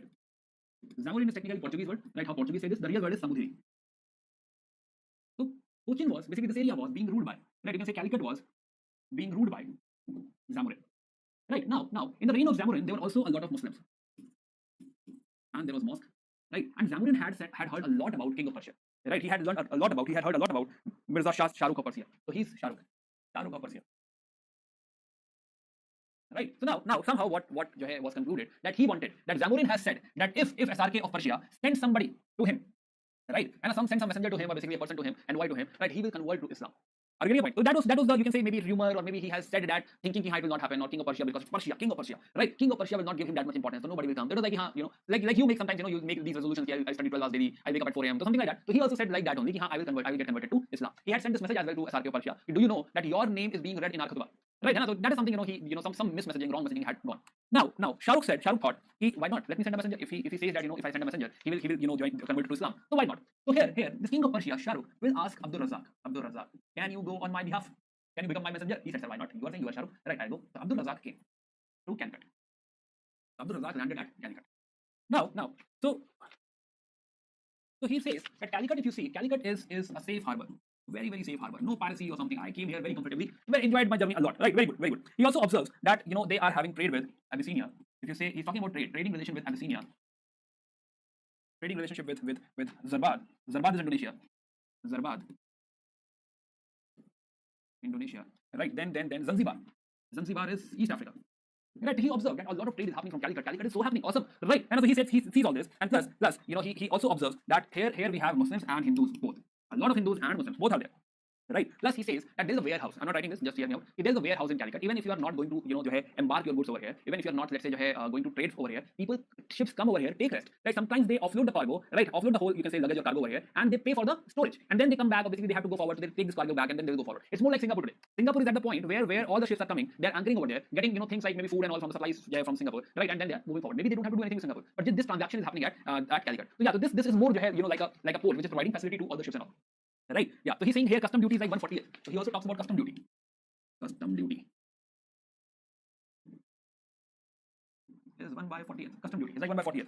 Right? Plus. So he says that people over here, he finds that rich people, or basically people over here, you find people are black, right? So here he has some, he's coming from the area where all people are fair. So he also makes some racist comment that people, people are black and they are naked. Right, black and naked. Right, naked means not completely naked, nearly naked. They wear langos, only and only langos. They call it langot. So they only have the lower portion of the langot basically, and a line basically, which they keep. Plus they all have dagger. They all have a leather shield. So everybody is holding dagger and shield. Yeah. Okay. Other than that, here he says that king and beggar both look alike. Both are not wearing anything. Right. Even Muslims, you see, Muslims are also wearing, but Muslims over here, Muslims are wearing rich costumes. Right. But king and beggars all are not wearing any clothes. Not much clothes you can see on the body. One more very important thing he has mentioned over here is that at Calicut there is a system of Marum Kathayam. Marum Kathayam. Now this can be a good question. Marum Kathayam or matrilineal system. Matrilineal system. Now what does this mean?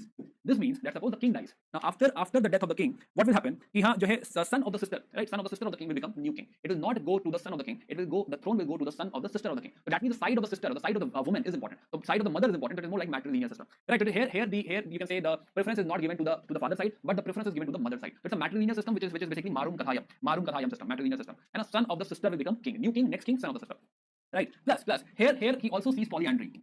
Polyandry, which means one woman is marrying multiple men. Right? It is same as when man has a lot of power, right? He has a lot of money. He goes for polygamy, especially in the rich classes. They go for multiple marriages. Similarly, here woman seems to be more powerful, and woman is marrying multiple men over here. And sometimes what he's saying over here, and these men have different duties, right? Somebody will work like that, somebody will work in other direction, something like that. They have like different duties as well. Now let's come to the point. He has come here to meet Samudri, right? And he has meet here to come Zamorin. Now Samudri or Zamorin, he will meet him after 3 days, right? And he will meet him after 3 days. He will take all the present and everything what he has brought. So Abdul Razak will go and meet him, and Zamorin, he has assembly of some 2K to 3K Brahmins. And now of course these many Brahmins he cannot stand and count, right? So he will say some 2,000, 3,000 Brahmins were there in the assembly, right? Where he was talking to me, right? And few Muslim chiefs were also there. It is not like all Hindu, but there were few Muslim chiefs. But the kind of respect, the kind of warmth he was expecting from Zamorin, he didn't get that. He was very, you can say, unhappy. It is like see the insult of Abdul Razak is not the insult of Abdul Razak. It is the insult of Shah Rukh Khan, right? Shah Rukh of Persia, right? So he's taking that. He's like, how can he be so cold? How he's not talking about conversion to Islam, which he had initially promised. He has taken all the present and all, and he has given me a very cold shoulder. So he was hardly getting any respect over there. And in his quarter, he was sleeping. He was basically not sleeping exactly, but thinking, what has happened? Right? Something wrong has happened. My master is insulted. And at this spot, he gets one invitation to come to Vijayanagar. I got to know, sir, you have come from Persia. Why don't you visit our kingdom as well, Vijayanagar? So from here, he will go to Vijayanagar. So this was the story of Calicut, and now he goes to Vijayanagar. Now, so first of all, the time he has come is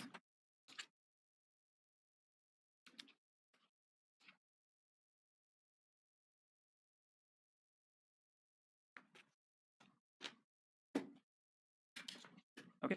So the time at which he has come is your 40s. So he came here in 1440 somewhere. Right? This is the time of Dev Rai II. So basically Dev Rai II is calling him. Right? So you can remember like that Dev Rai II is your Shah Rukh Khan, Dev Babu, SRK. So he came from SRK going to SRK. Right? So yeah. So now so when he goes to Vijayanagar, right? So now his next visit is towards Vijayanagar. Vijayanagar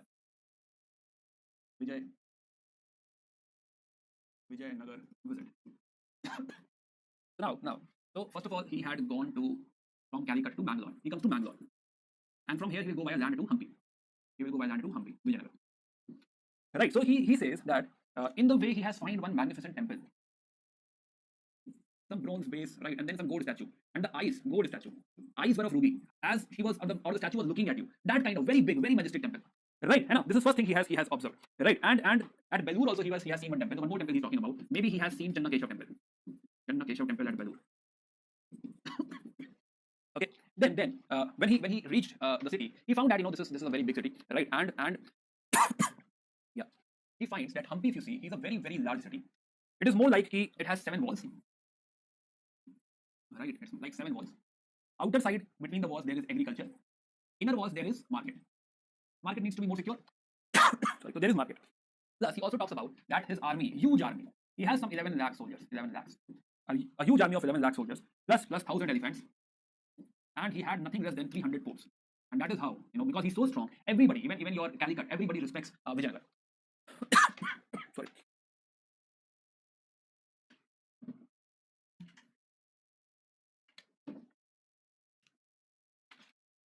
Second, in these markets, there's a huge demand for roses. People can't live without roses. Everybody wants to buy roses. We don't know why, but there is an affinity for roses.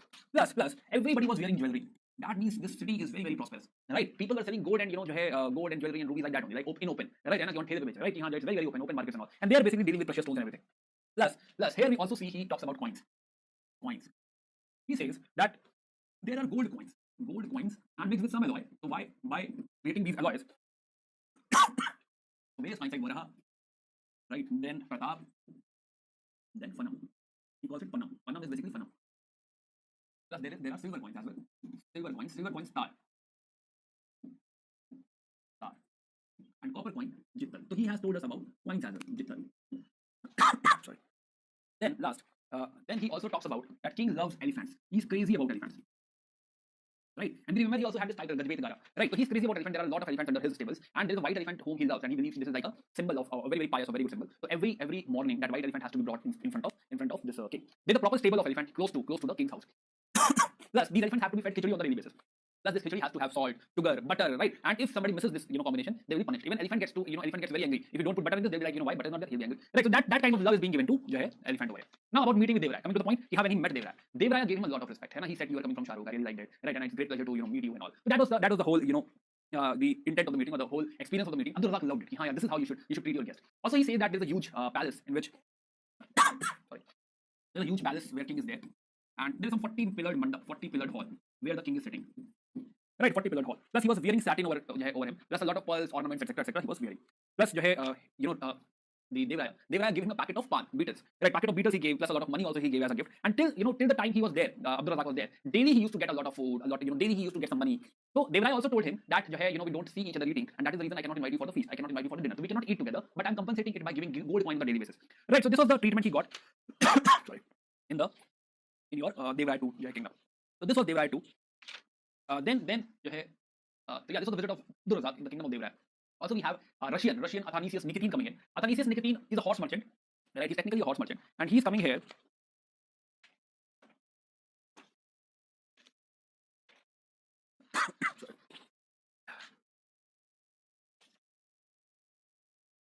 Yeah, okay.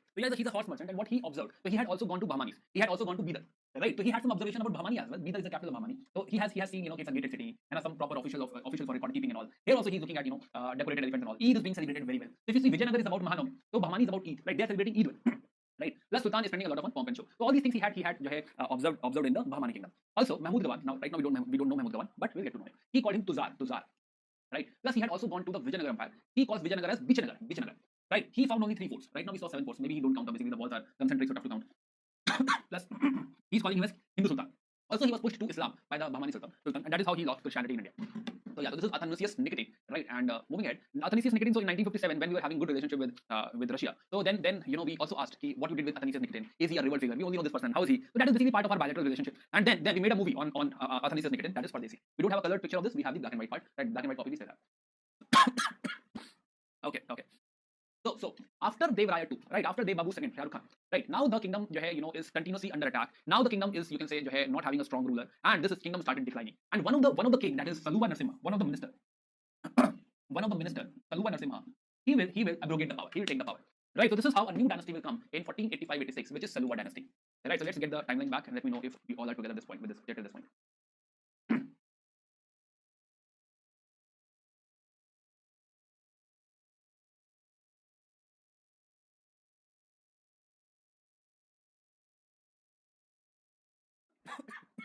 Yeah. Saturation is coming now. Okay. Let's finish. Hardly anyone left now. It's almost over. Right. Let's finish the King's part. We'll start administration tomorrow. Like 15 minutes more. Let's finish at 6:30. Okay. I was thinking 7 or 7:30 something, but let's finish it at 6:30. Okay. Done. Okay. Let's conclude to करना है. हवा में सलूआ में छोड़ दे. Right. We need to conclude this. Yeah. Everyone. Come on, yeah. Calicut is not Kolkata. Calicut is in sorry, Kerala. And 15 minutes more. 15 minutes. I'll be on the line for 15 minutes. Okay. Let's finish kings only. Let's finish kings. Right. The major part is done. Major part was Abdul Razak only. After this, there is not much story. Yeah. ऐसे दिल से हाँ निकलना चाहिए, है ना? Yeah. Okay, everyone. 2 hour करना है. Okay, okay. Let's finish this part. Right, very small part left. Now major part you have already finished. So let's finish this and tomorrow जो है tomorrow we'll continue from administration. I'm also a bit under this dry cup or something. So yeah. So now, so 1485-86 you will see what is happening. Yeah, a lot of you can say fight with Bahmanis. Last 40 years you see this is not having any strong ruler, right? And due to this, one of the minister which is Saluwa Narasimha, right? So he was saying now I am the king. So he has taken over. So from here Saluwa dynasty will start. But it is only Saluwa who is strong. Right? It is only Saluwa. So Saluwa Narasimha. Right now you see Saluwa Narasimha. So Saluwa Narasimha after Saluwa Narasimha, right? And it is succeeded by two minors. His two sons which are minors. One is Tirumal and one is Imadi. Right? Tirumal and Imadi. Now Tirumal and Imadi both are minors. So who will rule? There is nobody to rule. So Saluwa Narasimha has taken over, but his dynasty is not ready for this. His family is not ready for this. After Saluwa Narasimha, it will be another minister which is Narasanayaka. Right? So let's build up, make the timeline. Yeah. So from 1485, a new dynasty is coming, which is Saluwa dynasty.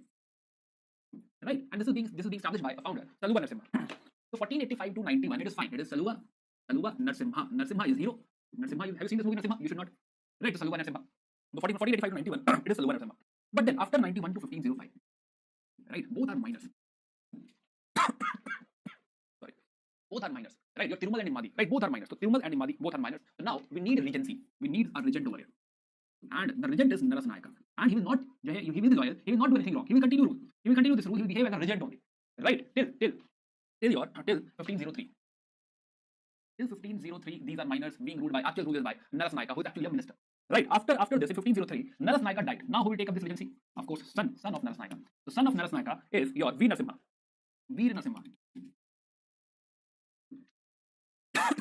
Sorry, Veer Narasimha. So now, Veer Narasimha. Now Veer Narasimha will kill the king. King over here. The king over here is Narasimha Raya II. Narasimha. Or whosoever is there. Her name is not important, but yes, Narasimha Raya II. So Narasimha Raya II got killed, and Veer Narasimha will become king over here. So he will become the ruler from here. So technically from 1505, this new dynasty will start, which is Saluwa dynasty. Right. So the story of Saluwa is only this much. Saluwa is just like if Saluwa Narasimha started the rule, but he died. After that, his sons are minor. They will be there for the namesake. But it is Narasanayak who is behaving as regent. He will not kill anyone. But Veer Narasimha, who is the son of Narasanayak, he will kill the king and the minor sons basically, and he will start his Saluwa dynasty. So new dynasty will start from here, which is Saluwa dynasty. But again, 1509, Veer Narasimha also died. So it is not neither Narasanayak nor Veer Narasimha, but it is actually the reign of 1509 to 1529. Right. The most important king of the whole dynasty is Krishna Devaraya. Right, Krishna Devaraya. Basically, it is about Krishna Devaraya. Right, Krishna Devaraya. So now let's talk about Krishna Devaraya. Let's get back to the timeline. So now we understand the chaos of 1485 to 1505. We understand Saluwa, and we also know that from 1509, main hero of this whole picture is KDR, Krishna Devaraya. Right, and he's a final person, important person to us. So Krishna Devaraya. So let's see Krishna Devaraya.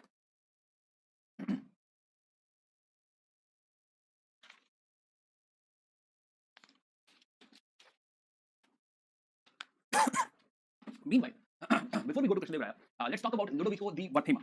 Right, Ludovico di Varthema. He is also an Italian traveler who is originally a Portuguese. Right, Ludovico di Varthema. So what he talks about Vijayanagar is he talks about Vijayanagar, that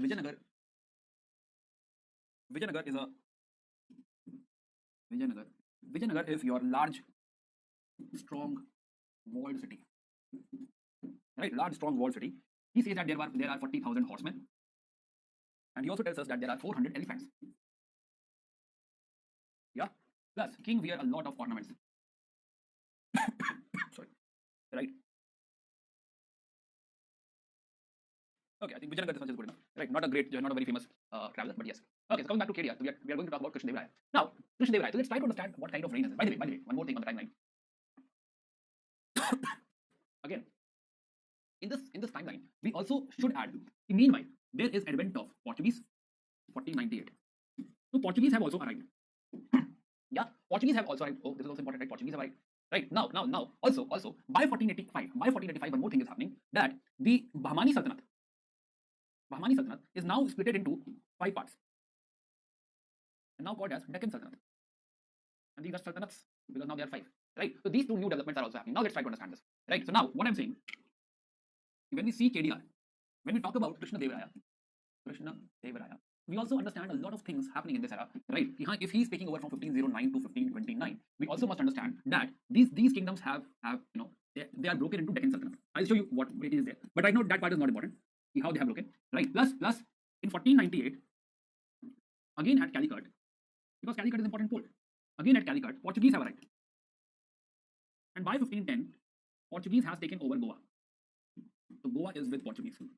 Right. That means they are creating a lot of command in this area. A lot of command in the sea. Portuguese, if you observe over here, they have strong navy.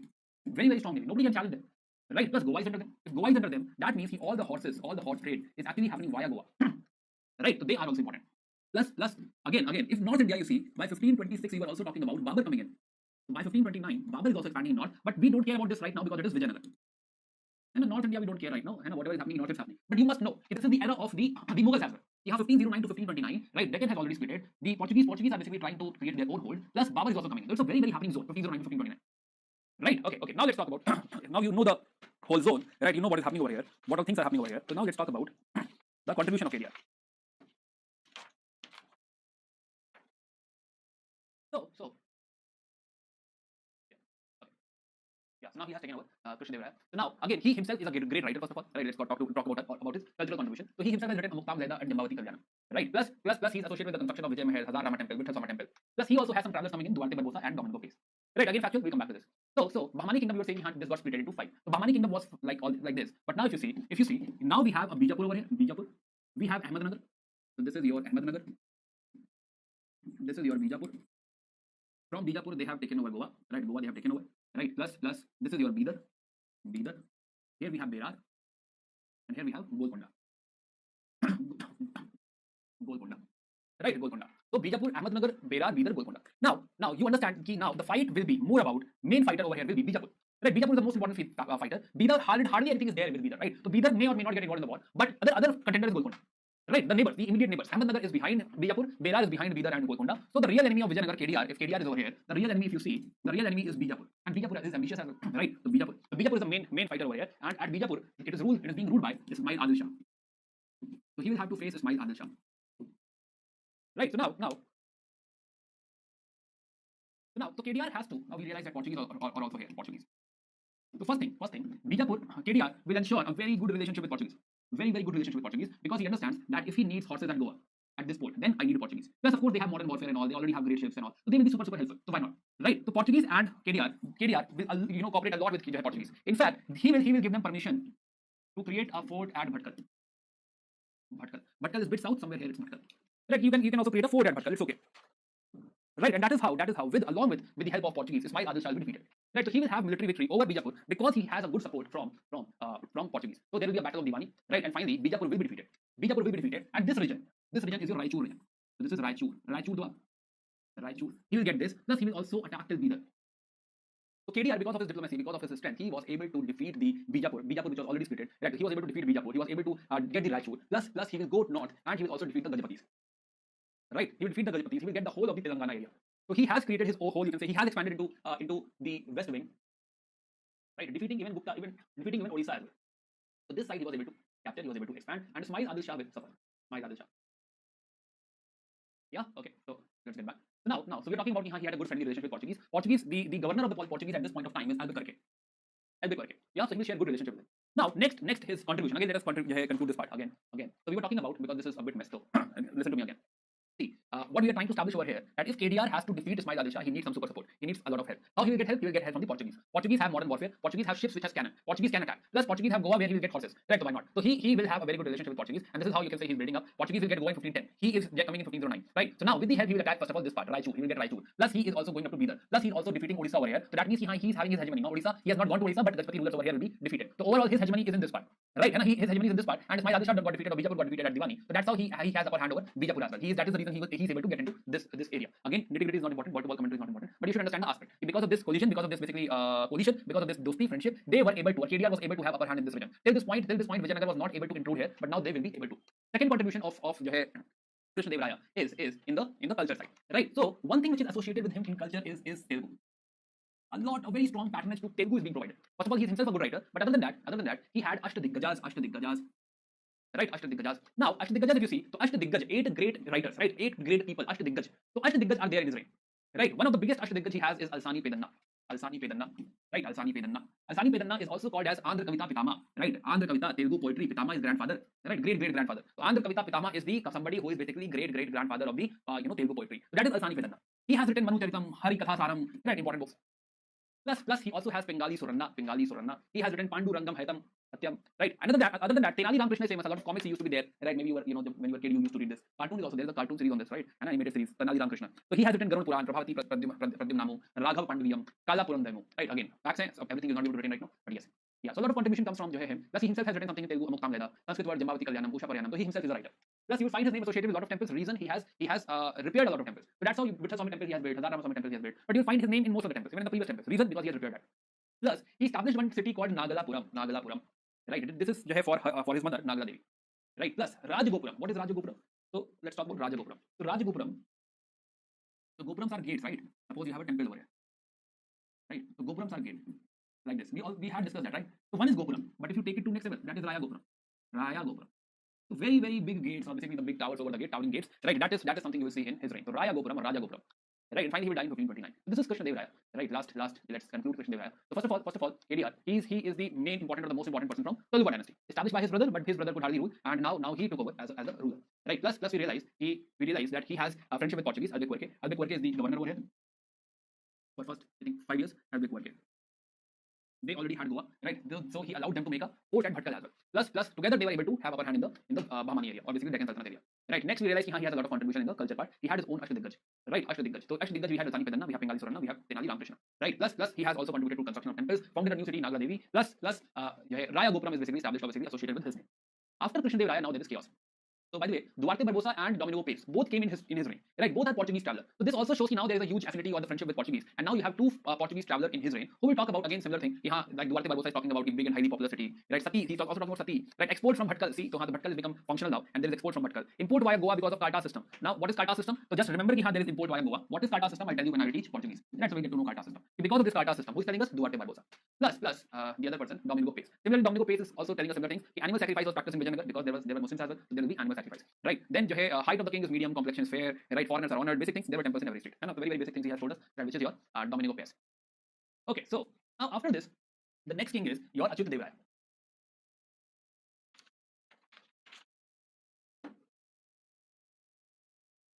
Right, so you can say कि slight continuity after KDR is there. Somebody is taking over, but that strength is gone. Right, the strength which we have observed during the reign of Krishna Dev Raya, that strength is not there anymore.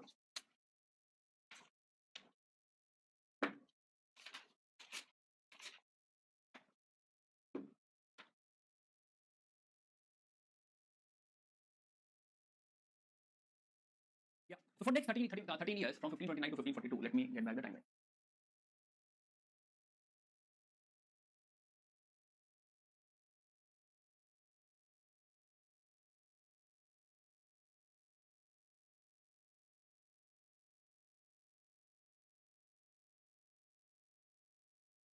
The idea of the discussion is that we should get questions from the class, right? And that is the whole purpose of exploring everything. But yes, let's see. So now, KDR. So after KDR, a small kingdom, a small reign of Achyuta Dev Raya, which seems like now things will be, you can say, improved, right? Or will be okay after Krishna Dev Raya, somebody will be there who takes over. But Achyuta Dev Raya is not as strong as Krishna Dev Raya used to be, right? And he was nominated by Krishna Dev Raya, but much contribution? No, not much contribution. In his reign, we have Farnao Yunis coming in, and he will also talk all positive about this empire. Right, Farnao Yunis. We see him. But other than that, here also a lot of patronage being given to the various writers. So Sanskrit scholars is there, right? Purandar Das is the father of Carnatic music. Very, very important. Purandar Dasa. Plus there is a Kannada poet Chatu Vittanatha. Plus he made this temple, which is your Trimangalanatha temple. Right, this will be called as Achyuta Raya temple. So now, so Farnao Yunis tells us that in this reign, when he came again in Portugal. So we see a lot of Portugal travelers coming in this era. So he tells us that in this reign the position of woman is very good, right? Woman can do anything in this reign. Woman can be a soothsayer, woman can be a wrestler, woman can be a fighter, anything, whatever you say and you name it, she can be. For example, she can also be an archer. She can go into any dimension basically, right? Astrologer, soothsayer, whatever she wants to become, she can. So that is something stated by our Farnao Yunis, right? Other than that, he says that polygamy is also there. Child marriage is also common. Plus dowries and all are also there, right? Dowries. Sati is also there. So the women can do anything, but it does not mean that there are no evils or basically the issues related to women. No, they are also there. Polygamy, child marriage, dowry, etc. Sati, but still she's allowed to practice any profession, and we find a lot of profession being practiced by the women. So this is the observation of Farnao Yunis. Right. Then after this there is chaos. After this, after Achyuta Dev Raya, Sadashiv Raya comes into reign. Right. But now it is actually Rama Raya. Rama Raya is son-in-law of KDR. So from here onwards, it is actually Ram Raya, who is leading the reign, right? And what he will do, he will be able to manage all the five Bahmanis, very well, right? He will be able to, fight one faction, support one faction, fight other faction, something. One time support other faction, fight other faction. This is how he will manage all the five, you can say, kingdoms, right? Very well, very good balance. But eventually, he could not. And finally, Battle of Tallikota. This is 1565, where they will all unite and they will basically destroy them, except for Berar. Berar is not there. Berar is not there. All four, Bijapur, Ahmednagar, Golconda, Bidar, they will unite. They will, they will understand what he's doing. He's basically, making all the others fight against each other. So it's better to destroy Vijayanagar. So now at this point, 1565, which is Battle of Tallikota, Ram Raya will be, executed, and finally Vijayanagar will lose over here. And from here, Vijayanagar will hardly matter. So this is the end of Vijayanagar Empire. Right now, for example, like Caesar Frederick, comes after the battle, and he says, there is massive destruction, right? Massive destruction. Vijayanagar is almost destroyed over here. So Caesar Frederick, so he tells us, there is mass destruction. By the way, this battle is called as Battle of Tallikota, Battle of Rakshastangli. Both are same, both are correct, right? So both are Battle of Banihatti as well. All three are basically same. Tallikota, Rakshastangli, Banihatti, all are same. So this is the end, and after this, Aravidu dynasty will rule, but they have not any contribution. They don't have any contribution, right? So we are not going to study Aravidu because there is no contribution from them, right? So king part we have done. From here we'll go into your society and administration and all, right? So that is left. So we'll continue tomorrow. Yeah, so एक बार revise भी कर लेना जो है there are a lot of facts over here, and also I'm tired now. So let's meet tomorrow and